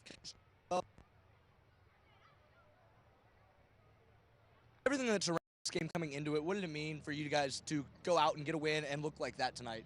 I just keep getting better. Like I said, every game for us is a championship game, so we got to come out and play hard. We have a long region, 9 teams, and from here on out, we're in region play, so we can't come out and stumble and make mistakes and do those type things. And we came out, we played fast, we played good defense, and we scored early and often. And so we just got to keep our composure afterwards. I mean, there's nothing during the game that we had any issues, but we'll be fine. Coach, I want to go back to week 1 when you guys played Lowndes and obviously almost scheduling up there. What have you learned from your team since then, and how far have they come? Well, the thing of it is that we play Lowndes, we played them really tough. Guys, look at it, and it's not just going down and playing a really, really strong program, but our guys got an opportunity to see what 1 school counties can do. You got 18, 20,000 people there, and we play in front of them, we play well. So when we come home, it prepares us to play 15 games. And I keep saying that, and my kids know that our goal is to play 15 games this year. I want to get back to 15 games in just a second, but we have to talk about Ryan Scott. Before the game, you said you weren't sure if he gets more than 10 carries. I don't know exactly how many carries he had tonight, but he made the most of them. What can you say about his play and his ability to turn something into an explosive play? Well, he's a north-south guy. He's a tough runner. Give credit to our offensive line. They block really well. We played Cameron Thompson, who's head of Mississippi State. We moved him at center, and he's been calling out block schemes and fronts and all those things. So he helps Ryan, and Ryan helps them. And then, Coach, back to week 1, you give up 450 yards on the ground to Lowndes. But how did you feel like your defense played tonight, especially with John Izzard and Holloway there getting some big plays in the secondary as well? Well, I think is don't give up the big play. You can grind, but we just can't give up the quick plays, the long play. We give them a big field, then we think we're going to be okay. And John and Brandon and those guys up front really played good tonight, and that's what we need down the road. Yeah, pardon me. That was Dominique Johnson with the pick there. It felt like there were so many big plays on defense, hard to keep track. But, Coach, you said your goal is to play 15 games. It's what you tell your team. What have you seen so far that you guys have to clean up or get better at to make sure you accomplish that goal? Well, we want to play fast, but we want to play smart. Earlier was rushing because they were switching strength size, and in trying to rush, we were getting out of sync. So just slow down, make sure we're doing what we're supposed to do, and just play smart, mistake-free football. Looking ahead to next week, what's the biggest thing that you want to see your team clean up and get better at? Well, we're gonna clean up our blocking. We're gonna clean up tackling because this game is real simple. If you block well and you tackle well, you're gonna win. So we're gonna have an opportunity to win next week. Well, you guys sure did that tonight, Coach. Congratulations on the win. Thank you for your time. Guys, that wraps up a game of the week here. 45-7 win. Jenkins takes the win over Liberty County, and we will wrap things up. Back to you guys. I love a coach wins 45-7, and already he's trying to think of what he did wrong. Exactly. What does the team need to do? But that's a good coach right there, too, who wants to make sure he's ready for the next game and beyond, and that's exactly what Coach Welch is doing. So we're going to take a quick break and get you that performance of the game. Who was the best that we saw all day? There are a lot of opportunities for that, and we'll get you all the highlights from a big Jenkins win. The Warriors take it 45-7. Stick with us. We got much more coming in the post-game show next, right here on the Friday Night Blitz Game of the Week.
Welcome back. Now, more of the Friday Night Blitz Game of the Week postgame show and OC's top performer. And there were a whole lot of people to choose from when it comes to performer of the game for Jenkins with that big 45-7 win. I'll tell you, Javante, you couldn't ask for more than this of your Coach Welch. He was very low-key about it, but you know he was thrilled to beat a good team like Liberty County the way he did. Yeah, and that sounded like, what do the old coaches say? Pleased but never satisfied. So he was happy with what they did tonight, but that's tonight, ready to move on forward and figure out what they could do next week. Absolutely, and we had one performer who just stood above all the rest. We're going to give it tonight to Ryan Scott. Ryan Scott, he said, a north-south runner, but he did everything he could, north, south, east, west, and every place in between. He started early just getting enough, 10 yards a carry, 15 yards a carry, and then was able to break a couple off, including a big one for a touchdown early. Right here, you saw him get it close before he got that short touchdown. He really impressed you with what he was able to do today. Yeah, he did. He showed on that drive right there in specific. He asked for the ball 4 or 5 times in a row and then scored, and then right here turned the busted play into a big play. You talked about the smartest play you ever made, which was kicking one out of the end zone. That may be the smartest play he ever made, was able to pick it up and run and not just fall on it there. That's Coaches may not always agree with that, but in this case, he loved it when he ran down the field. So that was your performance of the game, sponsored by O.C. Welch and the WSAV CW Friday Night Blitz Game of the Week. Performance of the game brought to you by O.C. Welch Ford Lincoln. Find the certified pre-owned cars or truck you're looking for online at GoSeeOCFord.com. So a big win for Jenkins. Lots of highlights to show you, most of them Warrior highlights too. But it started early, and we said Ryan Scott was able to get through, but Liberty really held them in check for the first couple drives. But then it was really just that size and strength of the Jenkins offensive line that made the difference. Yeah, and Tyrese Alexis played really hard for Liberty County early on, was in on a lot of tackles, as it was the rest of the day. But just, having all those big maulers leaning on you and pushing on you all night, they're able to get some things going in the backfield. And Kamari Wright did a nice job on that touchdown we saw. Then this is the end around to Dominique Johnson, who just showed speed with a couple extra shots on this one. Then the toss to the outside to Johnson again, who made two moves. One of the best moves I've seen in a while, and get it out to the end zone for the score on that. Johnson very well could have been our performer of the game because he picked one off later in the game too. So, but it really was just a domination by that offensive line. But I think those running backs and wide receivers know how to sneak through and make those couple moves to get the extra yardage. Yeah, and I'm sure they walk through this in pre-practice and then go against each other live and then walk through it again after practice, watch film. So they're able to figure out and anticipate where certain holes are going to be at. I don't know if we saw the best out of Liberty County today. I think they're better maybe that they showed, but I think they also ran into a buzzsaw on a Jenkins team that played just like they did and a true mirror image of them. Yeah, and maybe Jenkins just executed a little better today, and they're bigger on any given day. But I definitely agree with you. We didn't see the best out of Liberty County today, but we definitely saw some spurts and some stuff. We even had guys come off the bench, like Mr. Noel, before he ended up getting hurt. We saw him come off the bench and make some good plays and contribute to the offense. And I like that Jair Roberts touchdown we just showed you, too. The quarterback for Liberty County showed a lot of strength out there and said, I'm going to come back and play well for this team. If they end up being a 3 seed maybe in the playoffs, thinking probably Jenkins and Calvary would be ahead of them, I would want to play them in the first round. Yeah, and I mean, like they're big. They'll be a big 3 seed, and then they're a really athletic 3 seed that has a lot of different weapons on offense. And then, a man in Mr. Tyrese Alexis. And this is a really interesting one here. Savannah Christian, you know that team well, too. Taking on the Fellowship Christian Paladins, both amazingly talented teams out here. Savannah Christian taking on that Oceanside team that lost to Calvary last week. Now we're going to see what they can do. So Christian actually lost to Oceanside this week. So that's interesting to see how they're going to come back against Fellowship Christian, needing a big win right now. Friday night, 8 o'clock on WSAV proper. We'll see how Christian responds and what they can do against the Paladins next week. So, Javante, thank you so much for coming here, blessing us with your presence and your knowledge. Couldn't ask for more. The quarterback, the cornerback, whoever you may be at any point in time. So, but loved having you here and getting an interesting thing, and you got a little Jenkins win out of it too. Yeah, man, it was a blast. It was a blast. It was good to come back and see football on this side of the field. So I definitely enjoyed it, and wouldn't mind coming back. WSAV. I think we can make that happen. So thank you so much, Andrew Davis here for Jonte Milton. Thank you all so much. Appreciate you watching. We're going to be back next week, Savannah Christian. Tonight, though, all about Jenkins. 45-7, your final. Good job.